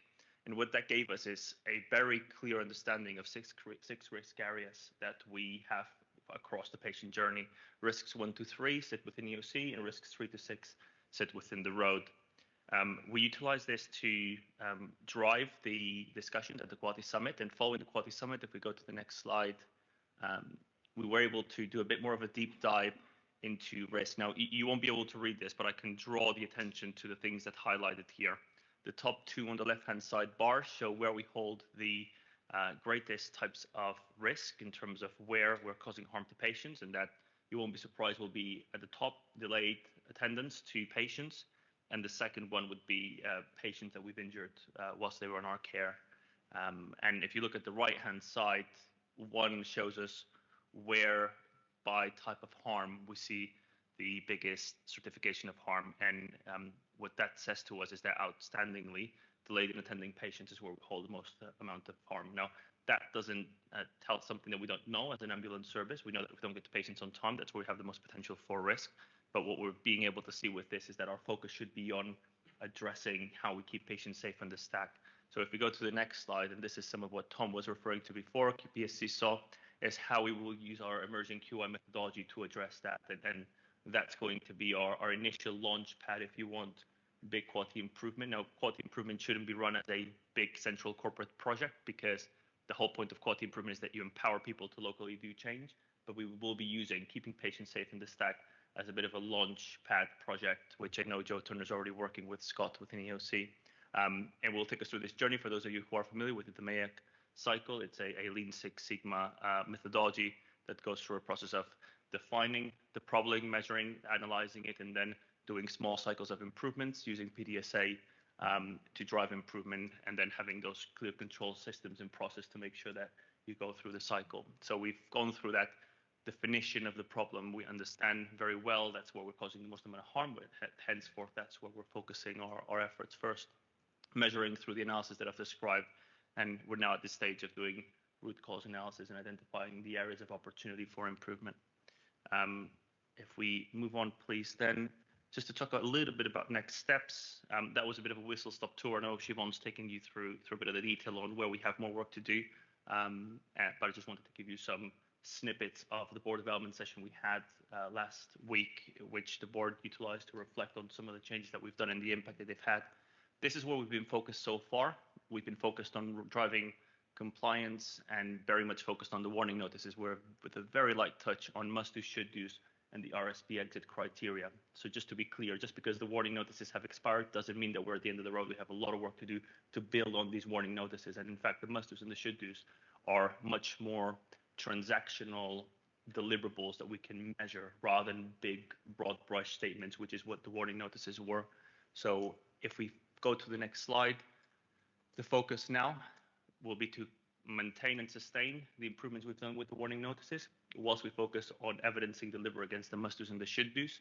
We have something in the region of 50 must-do, should-dos and RSP exit criteria that we need to meet over the next, let's say, 6 to 9 months. And all of those are coming out of the 3 CQC reports we've received. So remember, this is not just about the report that we received in back end of May, early June. This is about the report we received then after the inspection in August as well, which covered the resiliency. So this is about the whole package of findings from CQC as well as the RSP exit criteria. Now don't be scared by the 50. There is a lot of alignment and a lot of the work that we've done on the must-dos and the warning notices covers quite a lot of ground in that space, but there will be other ones that will become new small packages of work. However, the focus is to shift to strategic as well. So not only build on the compliance aspect that we've been focusing on, but what the improvement journey should help us do is shift to be more strategically driven.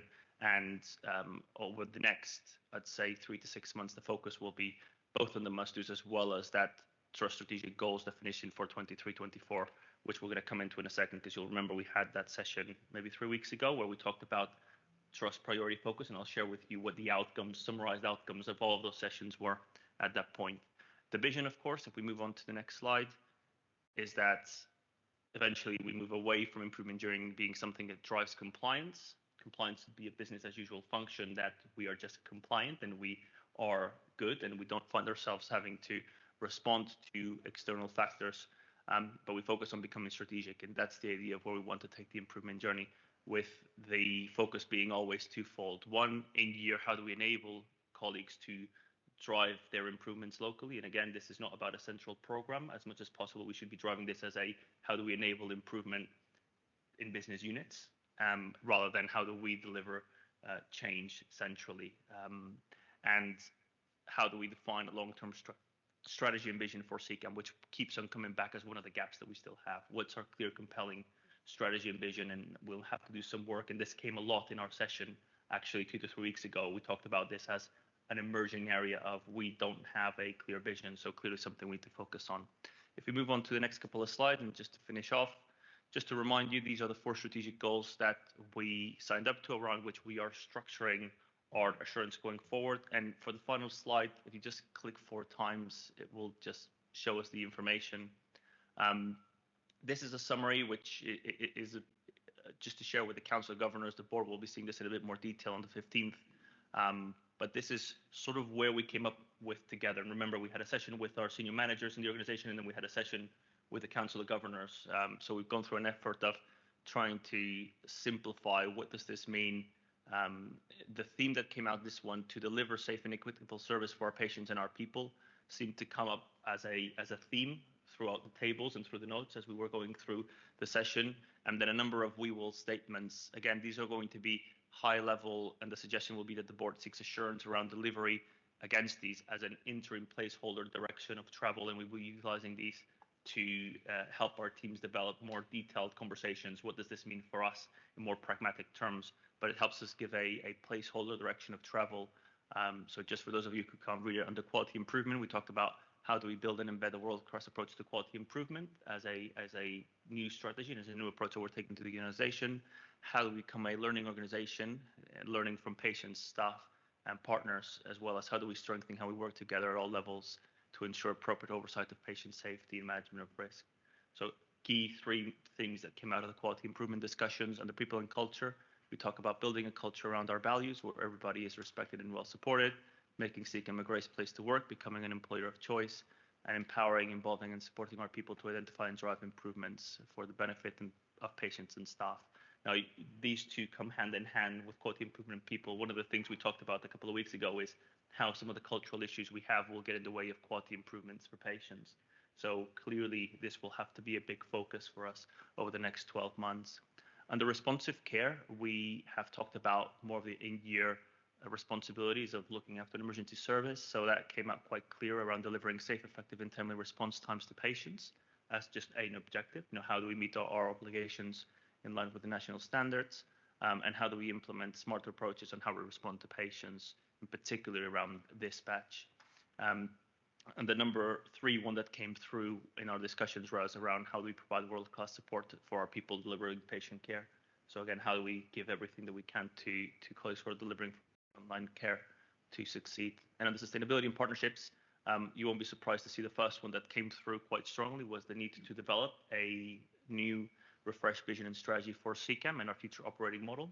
Because one of the things we've heard over and over again is the current model is broken and it's not going to deliver the long-term safety services that we want for our patients. So that's going to be a focus.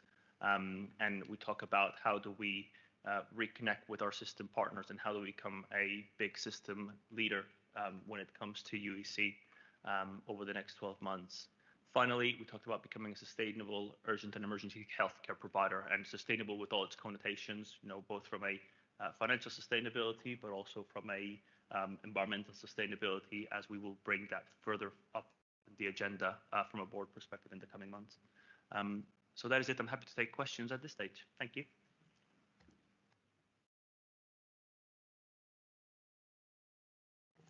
Thank you, David. And can we make sure that the council have a copy of the presentation as well? Can that be circulated? Yeah, absolutely.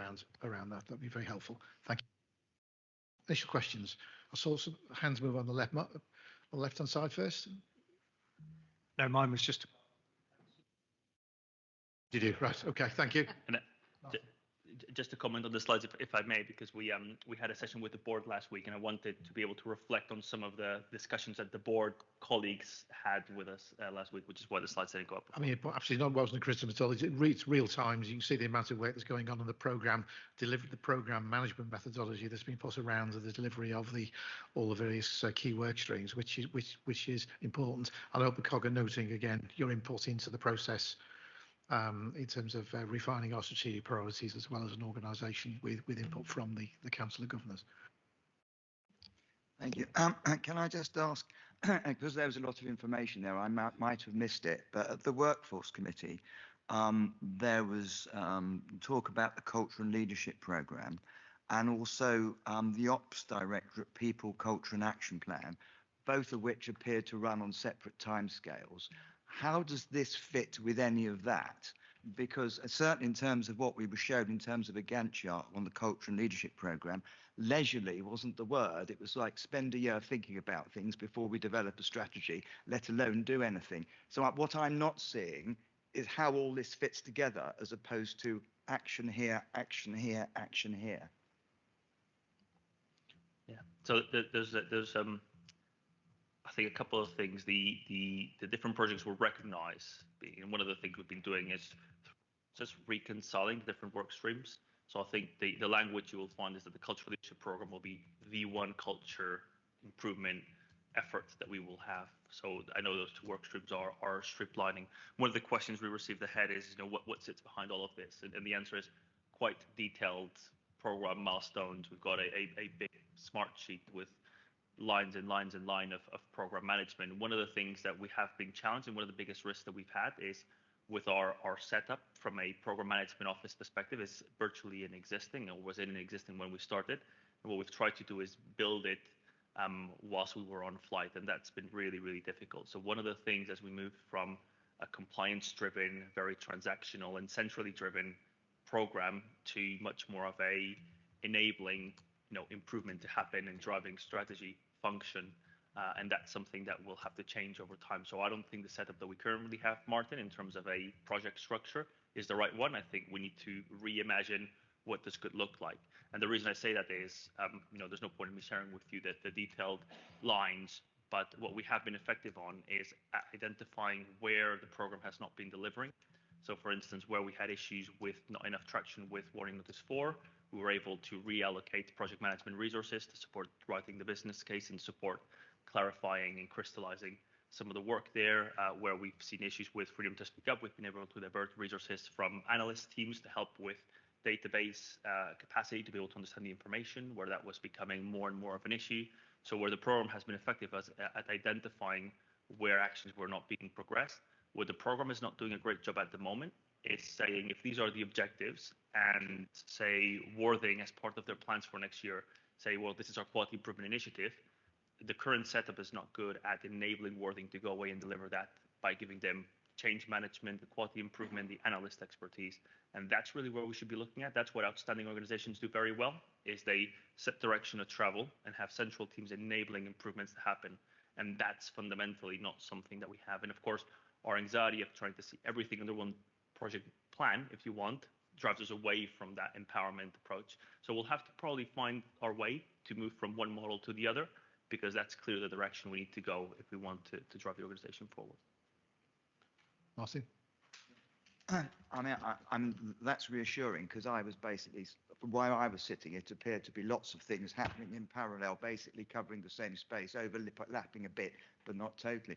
I suppose the other concern is organisational overload, because, I mean, there's two things. There's like, on one hand, there's the CQC timeline. On the other hand, there's longer term stuff which cannot be done in 5 minutes, and no organisation or anybody pretends it can. And then there's the third thing, which is if the balance isn't got right between what you do when, nothing will be done well. I mean, you know, it's just like, that's not science. I mean, it's well documented there. And I suppose what I see is lots and lots and lots of stuff. And, you know, I mean, I remember years ago when we had some consultants come in from Xerox who had to change their business completely because they were being destroyed by Canon. And they basically were saying, an organization can't cope with more than about 3 big significant programs at one time. And if it does, you can be sure it'll fail. And I suppose that's the fundamental concern here. I think as a board, we'd actually accept that risk, and that's why, in fairness, the executives are doing all they can to deal with the immediate the improvement notices to make sure we get some space in order to operate, in order then to develop a longer term plan. We're going to build some credibility back, both internally and externally, which the executive team are doing. But nevertheless, as we said earlier on in the meeting, some of these issues we're talking about.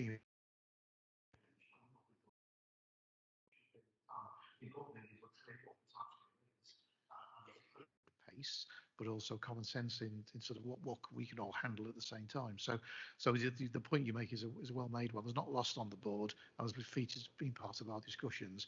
But the energy which Siobhan is driving this, we've got to get ourselves some space to operate, to deal with the immediate issues, particularly the improving notices.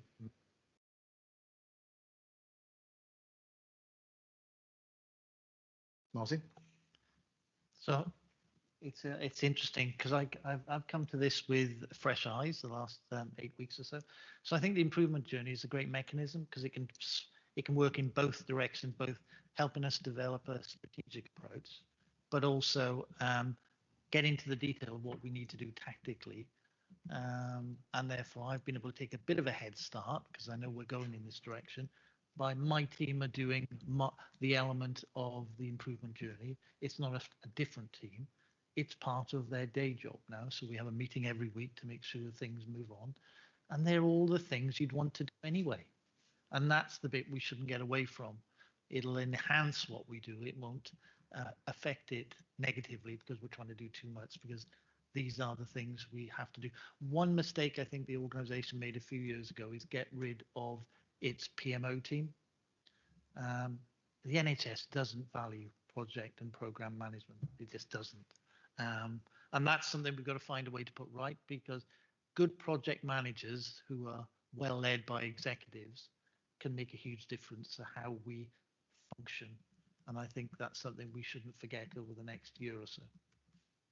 And just to build on that, we need to recognise we came into 1st of April without having some of the building blocks. So as a council of governors and board, we can now look to some strategic goals and say, that's what we want to do. That allows us to prioritise and make tough decisions. Over the next 8 weeks, Martin and I will be leading a number of workshops with our business units and tough decisions will have to be made. But we've jointly and with the council support and the board have a direction of travel. This is what our priorities are.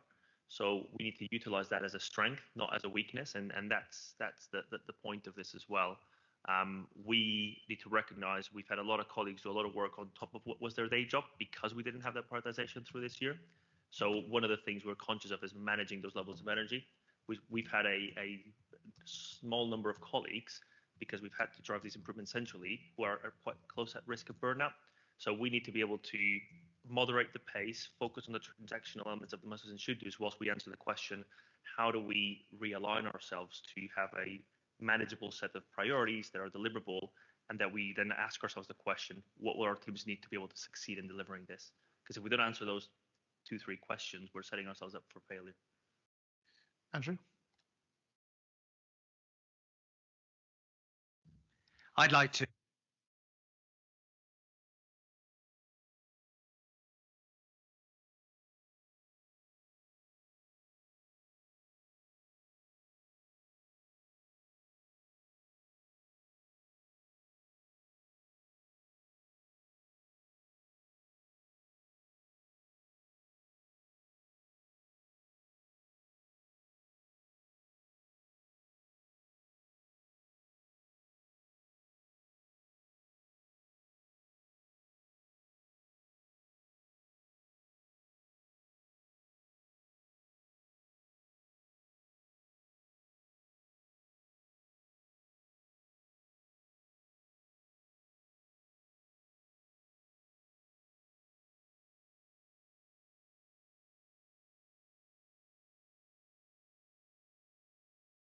I think we're absolutely all on the same page on that, and I think that's the drive which the executive are putting onto this. It's got to be engaging with our clinicians and frontline staff in corporates and clinical departments.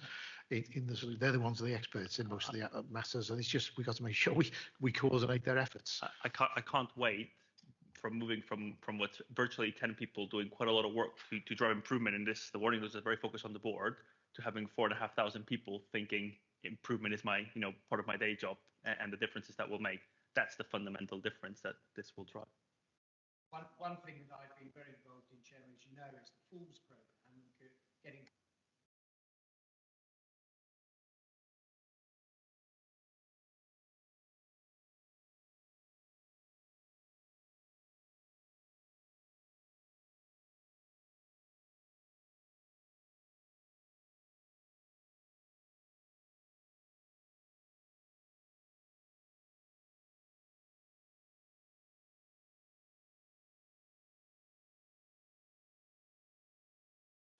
Point well made. And just say thank you for that positive plug and the work that you've done with other colleagues in that area. There's a very nice piece on regional television last week regarding the Falls team, and that's something which, from a non-executive point of view, we're now encouraging the rollout of that. Now we've got proof of concept and we've got rid of the glitches. There's no reason why that can't be rolled out now at pace in other parts of our area, provided there were volunteers there to be able to help implement it. So something which there is active encouragement to do. Final comment, Martin, and must move on to finance. Right. In terms of, how should I put it, new ways of working, one of the biggest bottlenecks, first experience in the NHS, has actually been executive time. And so, a big cultural improvement across the NHS, to the extent that I've seen it over the past 20 years, will be to actually empower lower down within tolerances, and to use the concept of tolerances so that you don't have to structure everything around when a particular director can make it, and if they can't, no one decides anything. I mean, the things could move so much faster, unblocking blockages and treacle, if that when you put this program in place, the concept of tolerances could be really engaged within the tolerances that you're happy with. Because otherwise, we'll be sitting around in a year's time and nothing much will have changed. Yeah, I mean, my reflections that I didn't put on the slide in the first reflections around the 6 months was this wasn't an organisation that was happy to make a decision. It was the most indecisive place I think I've been. And I understand why at that point, and I mean at executive level in particular, the turbulence that the team had been through in the previous 6 months was significant, for all the reasons that we're well cited on. So So I think in encouraging people to make decisions, that's gone well. Now the next bit, particularly David and I talk about, is now we need to encourage people to step back and empower others to take decisions, because they have to role model it first. And some of it is structural and some of it's cultural. So the business case approach here is treacle. I mean, absolute treacle. And Martin's going to kind of revolutionize that for us, because the levers for change exist with the people who know what good looks like.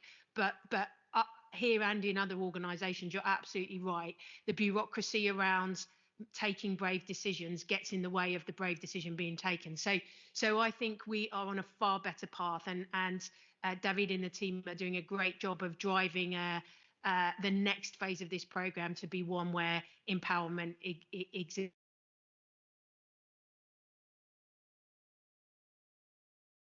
That's over many years has been used to a hierarchical way of working. It's a sector issue as well as a CCAM issue, and we do need to challenge that. That needs to be challenged. So we've got some very clever people in the organisation now. We need to empower to ensure that they get, but power goes with responsibility. So we need to ensure that's handled in the correct way. So can I just suggest that if you're happy to receive David's report, we will show that copy to you. Thank you for the words of encouragement and overall the recognition. This is not a straightforward issue. There's some short-term issues, but there's some greater long-term issues. But I feel we've now got a structure in place that we can all get behind. So thank you for that, David, and the executive team. It moves on now to an important matter, because part of the background to all of this is we need to also be fiscally aware, financially aware, and deal with the realities of life in the public sector today. So, Martin, you as finance director, you're going to give us an overview, situational awareness of where CCAM finds itself in the midst of some very challenging times in the public sector. Thank you, Chair. So I was going to talk everybody through where we are as an organisation, but as importantly, where the NHS is, because I think context is everything. So I'm going to tell you a little story, effectively. So it starts last year with the planning round, and it was a challenge for everybody in the NHS, but more so in the Southeast. What most people don't realise is, as well as the normal savings that the Southeast needed to make, they were having somewhere around close to 1.5% of the entire budget cut out, because there was an attempt to flatten the amount of money commissioning groups got across the entire country. It was called distance to target. So if you think about an average sized ICU, that was on top of the savings they needed to make, somewhere in the region of 35 to 45 million pounds additional savings requirement. Not a lot of people spotted it. Not a lot of people in the Southeast spotted it, but it was obviously going to be a bit of an issue. And that was on top of what was a fairly tight monetary picture that was presented to the NHS last year. We'll fast forward to this year. I don't think I'm giving too much away to say the Southeast is the worst performing region financially in the country at the moment. And there are some fairly eye-watering deficits across the ICBs. 5 out of 6 are having discussions with the national team to improve their position. There's only one ICB that isn't. Fortunately, that's the ICB we're heading towards as a commissioner, as opposed to the one we're exiting from during this process. And the commissioner we're talking about is a good commissioner. Now, when the planning round completed, I've got to be honest, CCAM didn't cover themselves in glory in the planning process. I was on the other side. I was the CFO of Sussex ICB at the time. And bizarrely, by the time I was 3/4 of the way through the planning round, the biggest risk to my ICB was CCAM. The way it was presented was, we have a potential deficit of X because we need this number of staff to hit the targets that we need to hit. And that was, it was consistent. It has that virtue, but it wasn't explained well into the system, both at commissioner level or at regional level. And therefore there was a degree of disbelief and a degree of lack of understanding about what the underlying position looked like. I don't think, I'll be fair, the local commissioner did CCAM any favours in the way they presented that into the region either, because nobody could really explain quite how we got here and what was causing it, although some of us derived our own solutions about why that was happening. So that's the context for where we are now. CCAM has a financial problem, but not a huge one this year. Everybody in the NHS will have a financial problem next year because the amount of money that the is coming down to the NHS is going to be very, very tight indeed. And we're doing our forecast on the basis of flat cash, and we're starting early so we get ahead of the game. So where are we? So we're currently, as at the end of August, we have a £2.7 million deficit against a target of 2. And those of you who know the NHS finances well will be aware of the famed hockey stick approach to finance, where for 3/4 of the year, people don't deliver an awful lot of cost improvements. And then miraculously, in the final 3 months, things get delivered. Of course, they tend not to be delivered. That's just the hockey stick graph that people generate. So if we carry on as we are, based on the assessment that I've done since I've been in, we are heading for about an £8.5 million deficit in a year if we do nothing. Part of that is because our commissioners withdrew 2 million from our contract at the last minute. This happened in September after they'd committed to it during the year. So that doesn't help. As my assessment of the organisation is, it's lost the ability over a period of probably 4 years to deliver cost improvements or efficiencies. Part of that is losing the PMO, I would say, but part of it is an attitudinal problem and an element of complacency which occasionally creeps in. Everybody is going to be challenged to deliver cost improvements in a big way next year.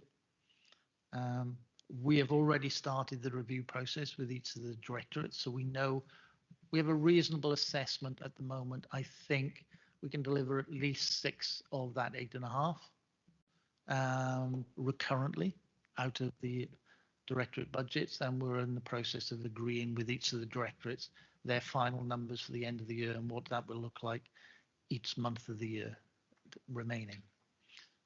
So I'm reasonably confident about that. Getting that last 2.5 million will be a bit of a challenge, to be honest. I could deal with it on what's known as non-recurrent means, but all that does is pay the bill and then add money to the credit card for next year. So I'm going to be pushing hard to get the organisation to deliver the whole of the 8.5 million recurrently, because I think we may need the non-recurrent means if there is any left next year, because the figures are going to look a lot worse for the NHS as a whole. Our approach to planning for next year, as I said, is flat cash. I think that is probably slightly downside, but not much. Everybody else will be planning on the basis they get lots of money and then exposing huge deficits and then complaining. We're going to go in the opposite direction. We're going to get a reasonable assessment out early, and then we hope to improve the position during the course of the negotiation with the commissioners. But don't think the way the government is approaching this period of austerity will be easy for the NHS. It certainly won't be.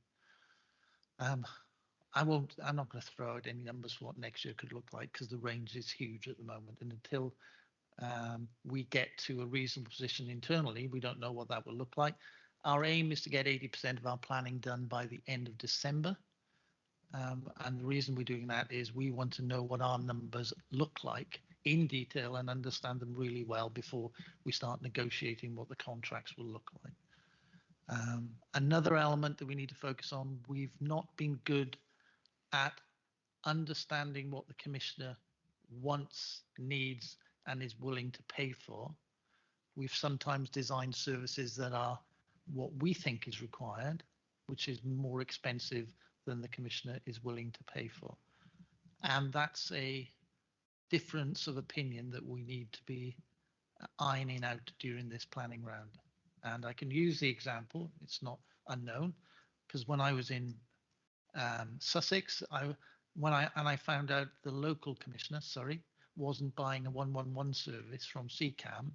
That was an alarm bell to me, because I was, as the CFO of Sussex. So why would the local commissioner not be buying it? And the answer is they wanted so we call it a cheaper alternative, and they were willing to accept a cheaper alternative, and therefore they commissioned it from somebody else. So we need to make sure we understand what our commissioners want. We give them the alternatives, and I think there are improvements in the service that we've got that we can make, but actually it's a pretty good service. And what we've got to explain to our commissioners is, do you value that difference, and are you willing to pay for it? I'll stop there and I'll open it up to questions, because I'm sure you'll have lots of questions. So a high level summary from Martin really about the approach to the contract round. So it's about making sure we're being open, very open with our financial situation, be realistic as well by not overstating the problem. So we've got there's background papers probably audited that will ensure that our position is clear with the commissioners. So that's the approach which certainly as a board we encourage Martin and the executive team to take. And effectively we have to be very clear, what do people want to buy CCAM in terms of clinical service, and let's be absolutely clear the service we provide. There might well be some consequences of that, both internally and externally, but let's be united in terms of, well, this is what money we've got, this is our efficiency, this is what we can provide for the money. That's in a sense is the summary. So colleagues, open up to questions. Martin, if you had a completely commercial free hand, would you exit 111? That's the first question. And the second question is, are there any big areas of SIP available other than not filling posts and deciding not to achieve response time targets? Just from the chair, we're in the public meeting, and obviously the 111 is a commercial contract, so we need to be absolutely careful what we say here as well. Okay. I have a commercial background, so I've worked in the private sector for many, many years. So the first thing you don't do is make a decision without good information. Otherwise, it's just an opinion. So at the moment, we're in the process of assessing 111, and it starts, is it washing its face?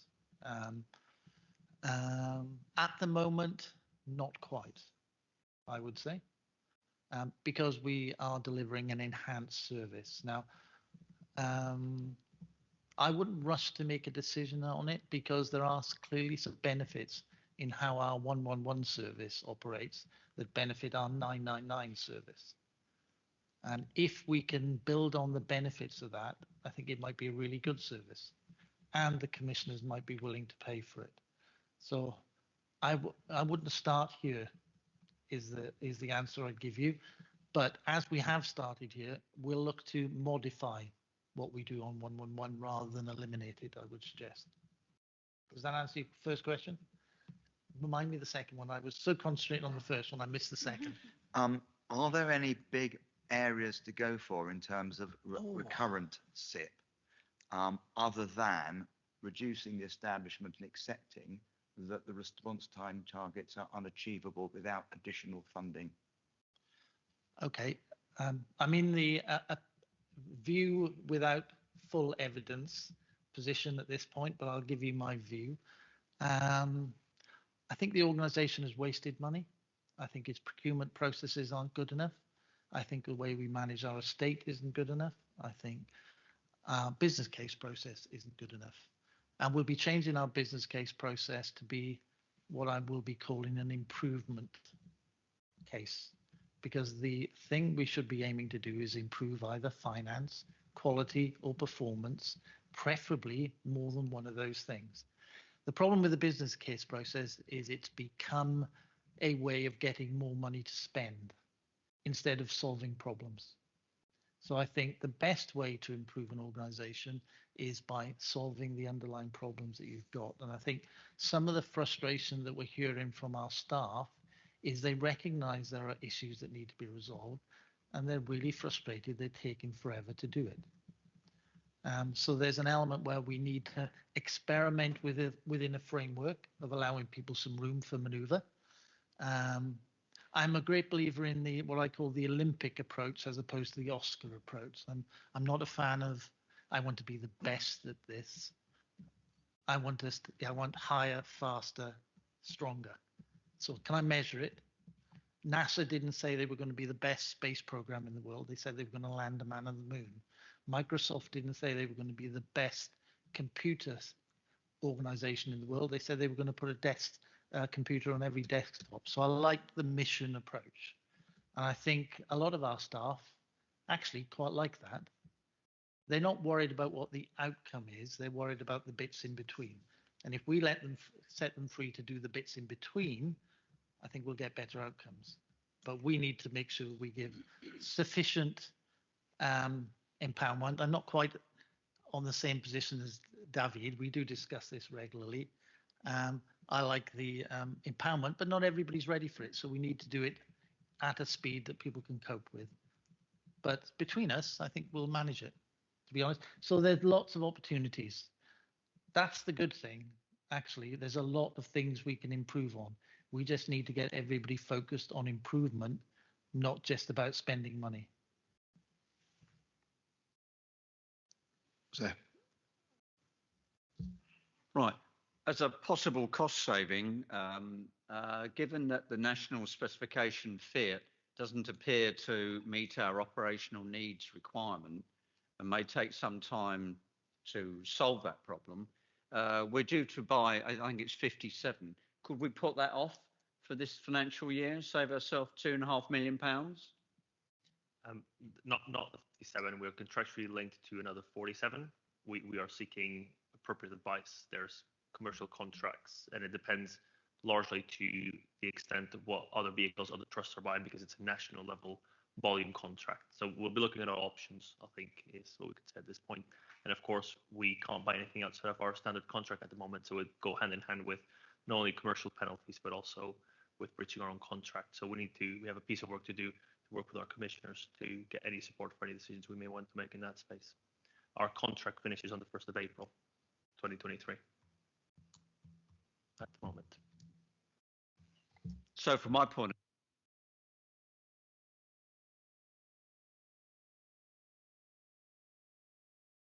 I wouldn't say we have a substandard vehicle.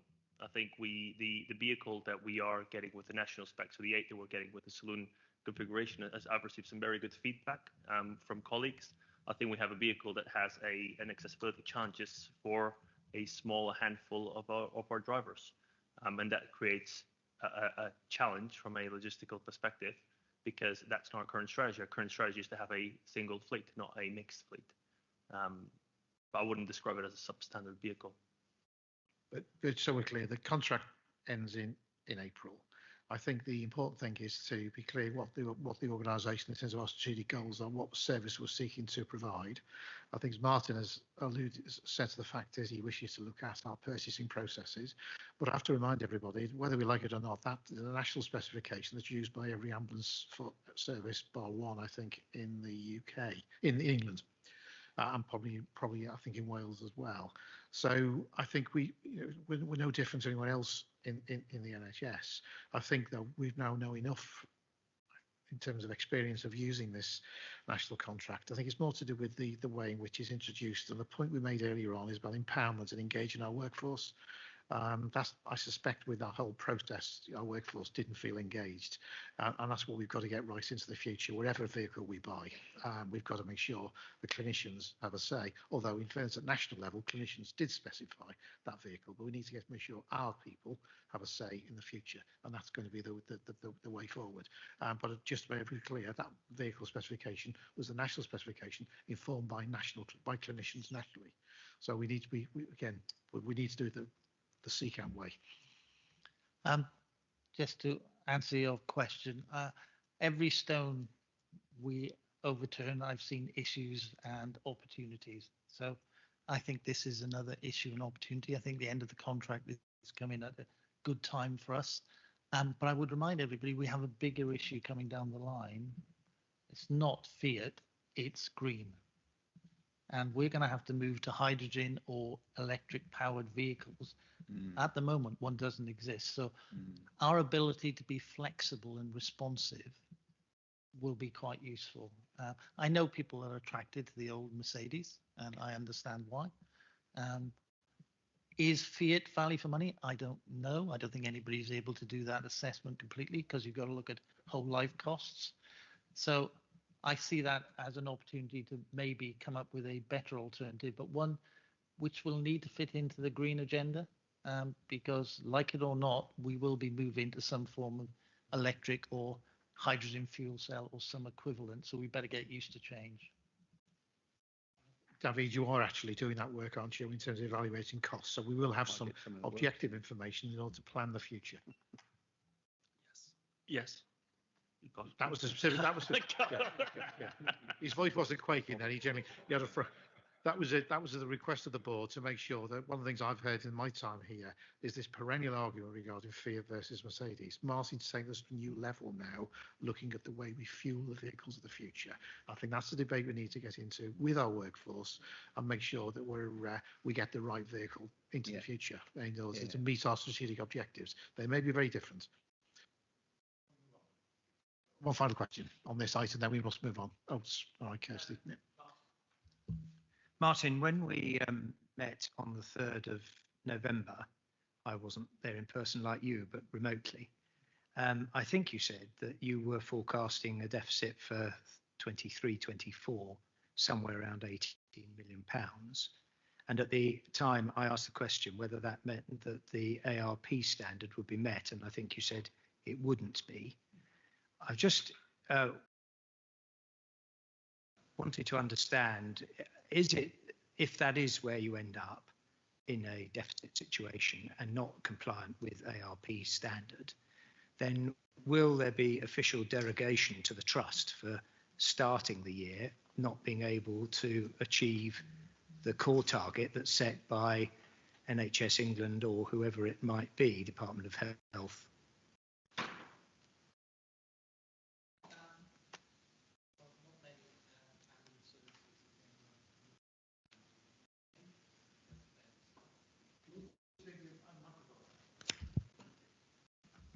It's on, right.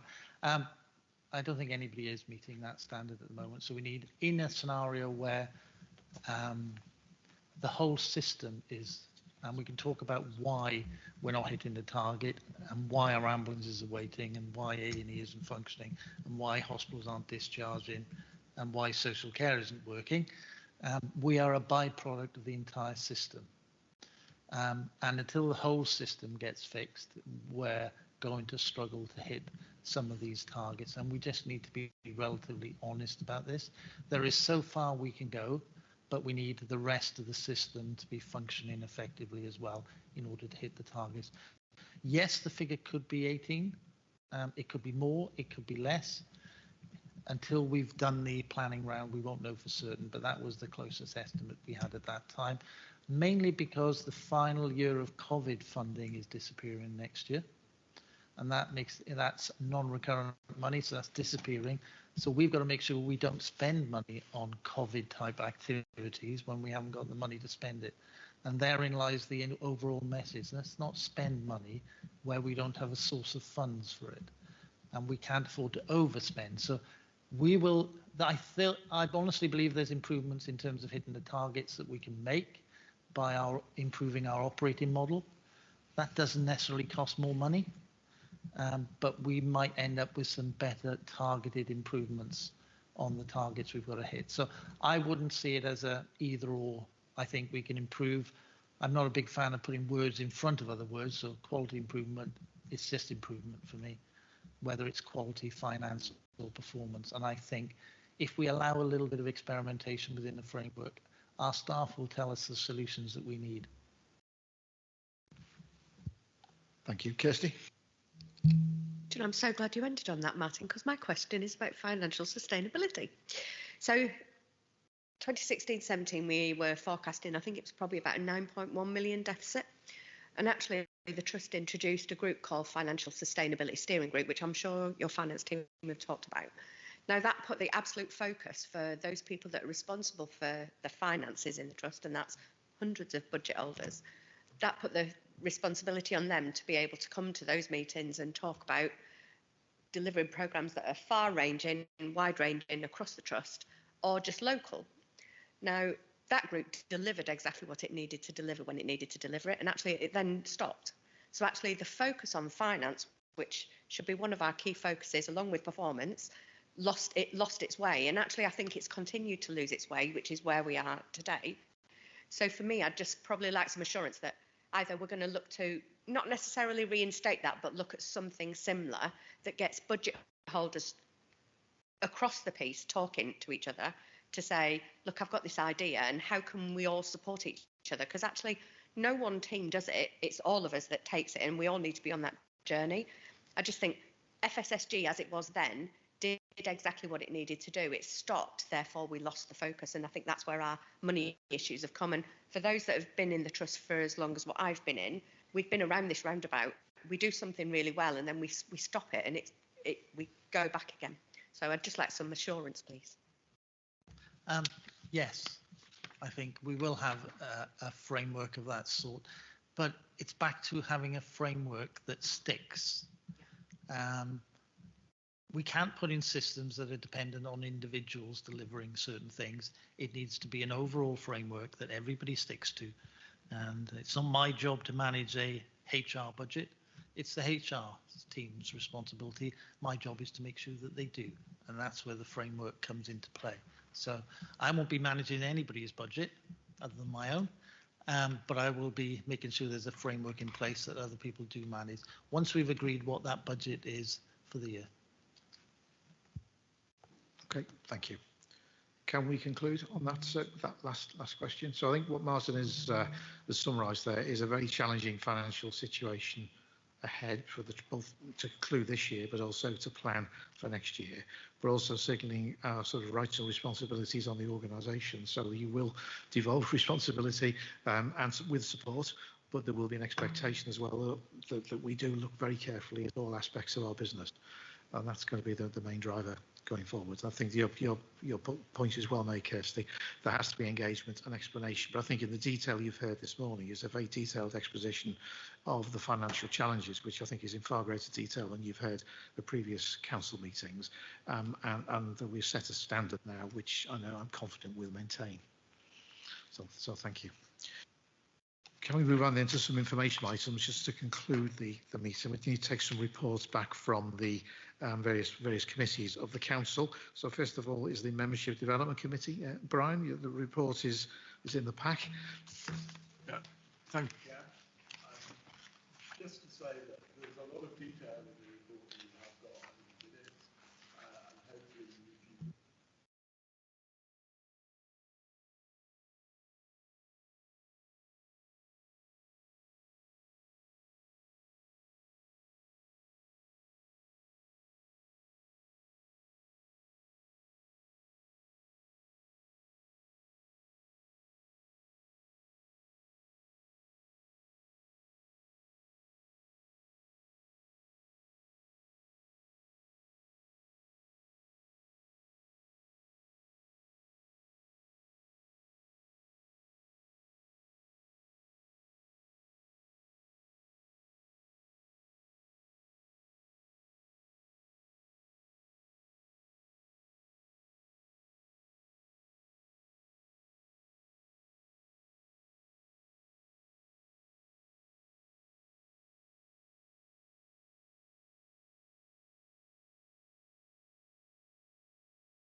questions?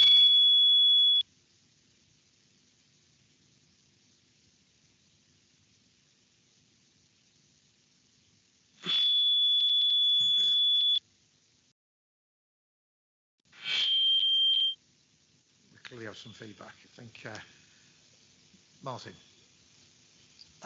Yes, thank you. Just following on from what Brian said, we did talk round about last June or July about the activity of us all identifying events in our areas, and none of us did absolutely anything about it at all, from what I can understand. So can I propose we actually put a deadline at the end of January on this, or the next Council of Governors, a specific date, whereby, frankly, those of us who haven't done it, including me, are named and shamed if we haven't done it. Because there's so much stuff that's going on, and we always think about nice summer activities. Actually, there are Christmas fairs going on across the patch now, which have loads of footfall. It's about giving the Secretariat the information they need, not just, oh, there's a fair here or there's a county show there, but what they need in more detail. It talks about, you know, who are the contacts, footfall, that kind of thing. So the Trust can take a view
thing in advance. Just looking on Teams now. Can't see anything. Don't know if we're not asked, then we can hear people if they want to. Right. So just to check at this point, are there any, if there is an audience out there, are there any other questions you wish to share with the meeting? Okay, I think I'll take silence as hopefully people are listening and they just haven't got a question to raise.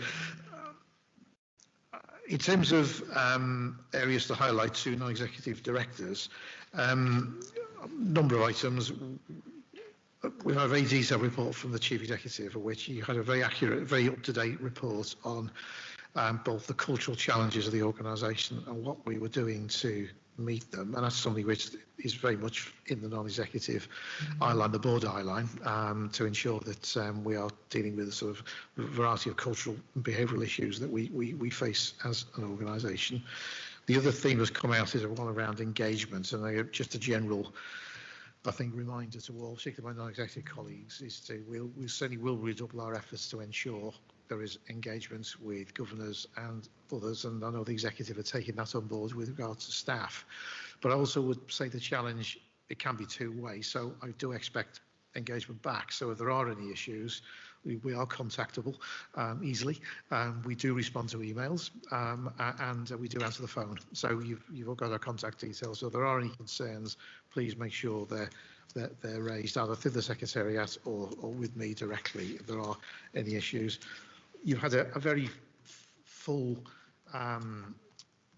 report on finance. And again, be assured that one of these matters the board will keep under close scrutiny over the next few weeks and months is the whole issue about the financial situation. One, to get reality into the CCAM end of year position and what is actually deliverable. Also to ensure, though, in terms of our plans for next year, we'll only deliver what we promise and we'll only promise what people will pay for. What we don't want to get into is a circle of trying to please all. And I'm looking forward to slightly more revised commissioning arrangements with our lead commissioner, where I feel, partly because of relationships and past history that I know Martin has with the commissioners, certainly Siobhan has, and the relationship we've built up with Sussex ICB, I'm optimistic that will take us into a different level of relationship. However, there is going to be a financial challenge next year. For sure. We've got one this year to finish, and I think we need some realism here. Why I think we need to sharpen up on the communications with the workforce generally and with the wider public, because I think we're going to have some explaining to do to the public why we can't do everything that's expected of us, but we'll do what's safe and what's appropriate. And that's what we're going to seek to do. And a final call to arms regarding membership recruitment. Again, I'll make the resources available to ensure that governors are supported in this, but we'll do what we can. But there is a limit, I think, in the middle of the winter period of how many of our frontline staff can be made available to back up membership recruitments, however important that is. I think we've got to deal with the reality. And final comment, we've had a high-level summary from the Chief Executive around pending industrial action. We still don't know the extent of that. Certainly as non-executives will be working closely to support the executives in what's going to be quite a wicked, some tough decisions to be made. We don't quite know the extent of industrial action, and all I know is that there's goodwill on all sides, which the Chief Executive has led from the point of view of dealing with our union colleagues, and I know our union colleagues have been very responsible in return. So that's the way we want to keep it, open, respectful, but we'll obviously need to measure that. But if we do have action, undoubtedly there will be consequences which we'll seek to manage. So that's a fair summary of the key issues that we've discussed today. Hope you're fair with that. In terms of meeting effectiveness, just so you're aware, we did change the order of the agenda to make sure we got the meaty items first, and therefore I hope you can reflect that led to a more meaningful discussion where people were being held to account. Is that a fair reflection? Thank you. Any other issues on meeting effectiveness? That's all. I think we've caught up some time. And I think we can now adjourn to, I think lunch we've no part 2 today. And I think are we allowed a lunch today? Modest sandwich? Yeah, even though we've got financially tough times? I think there's a room above us.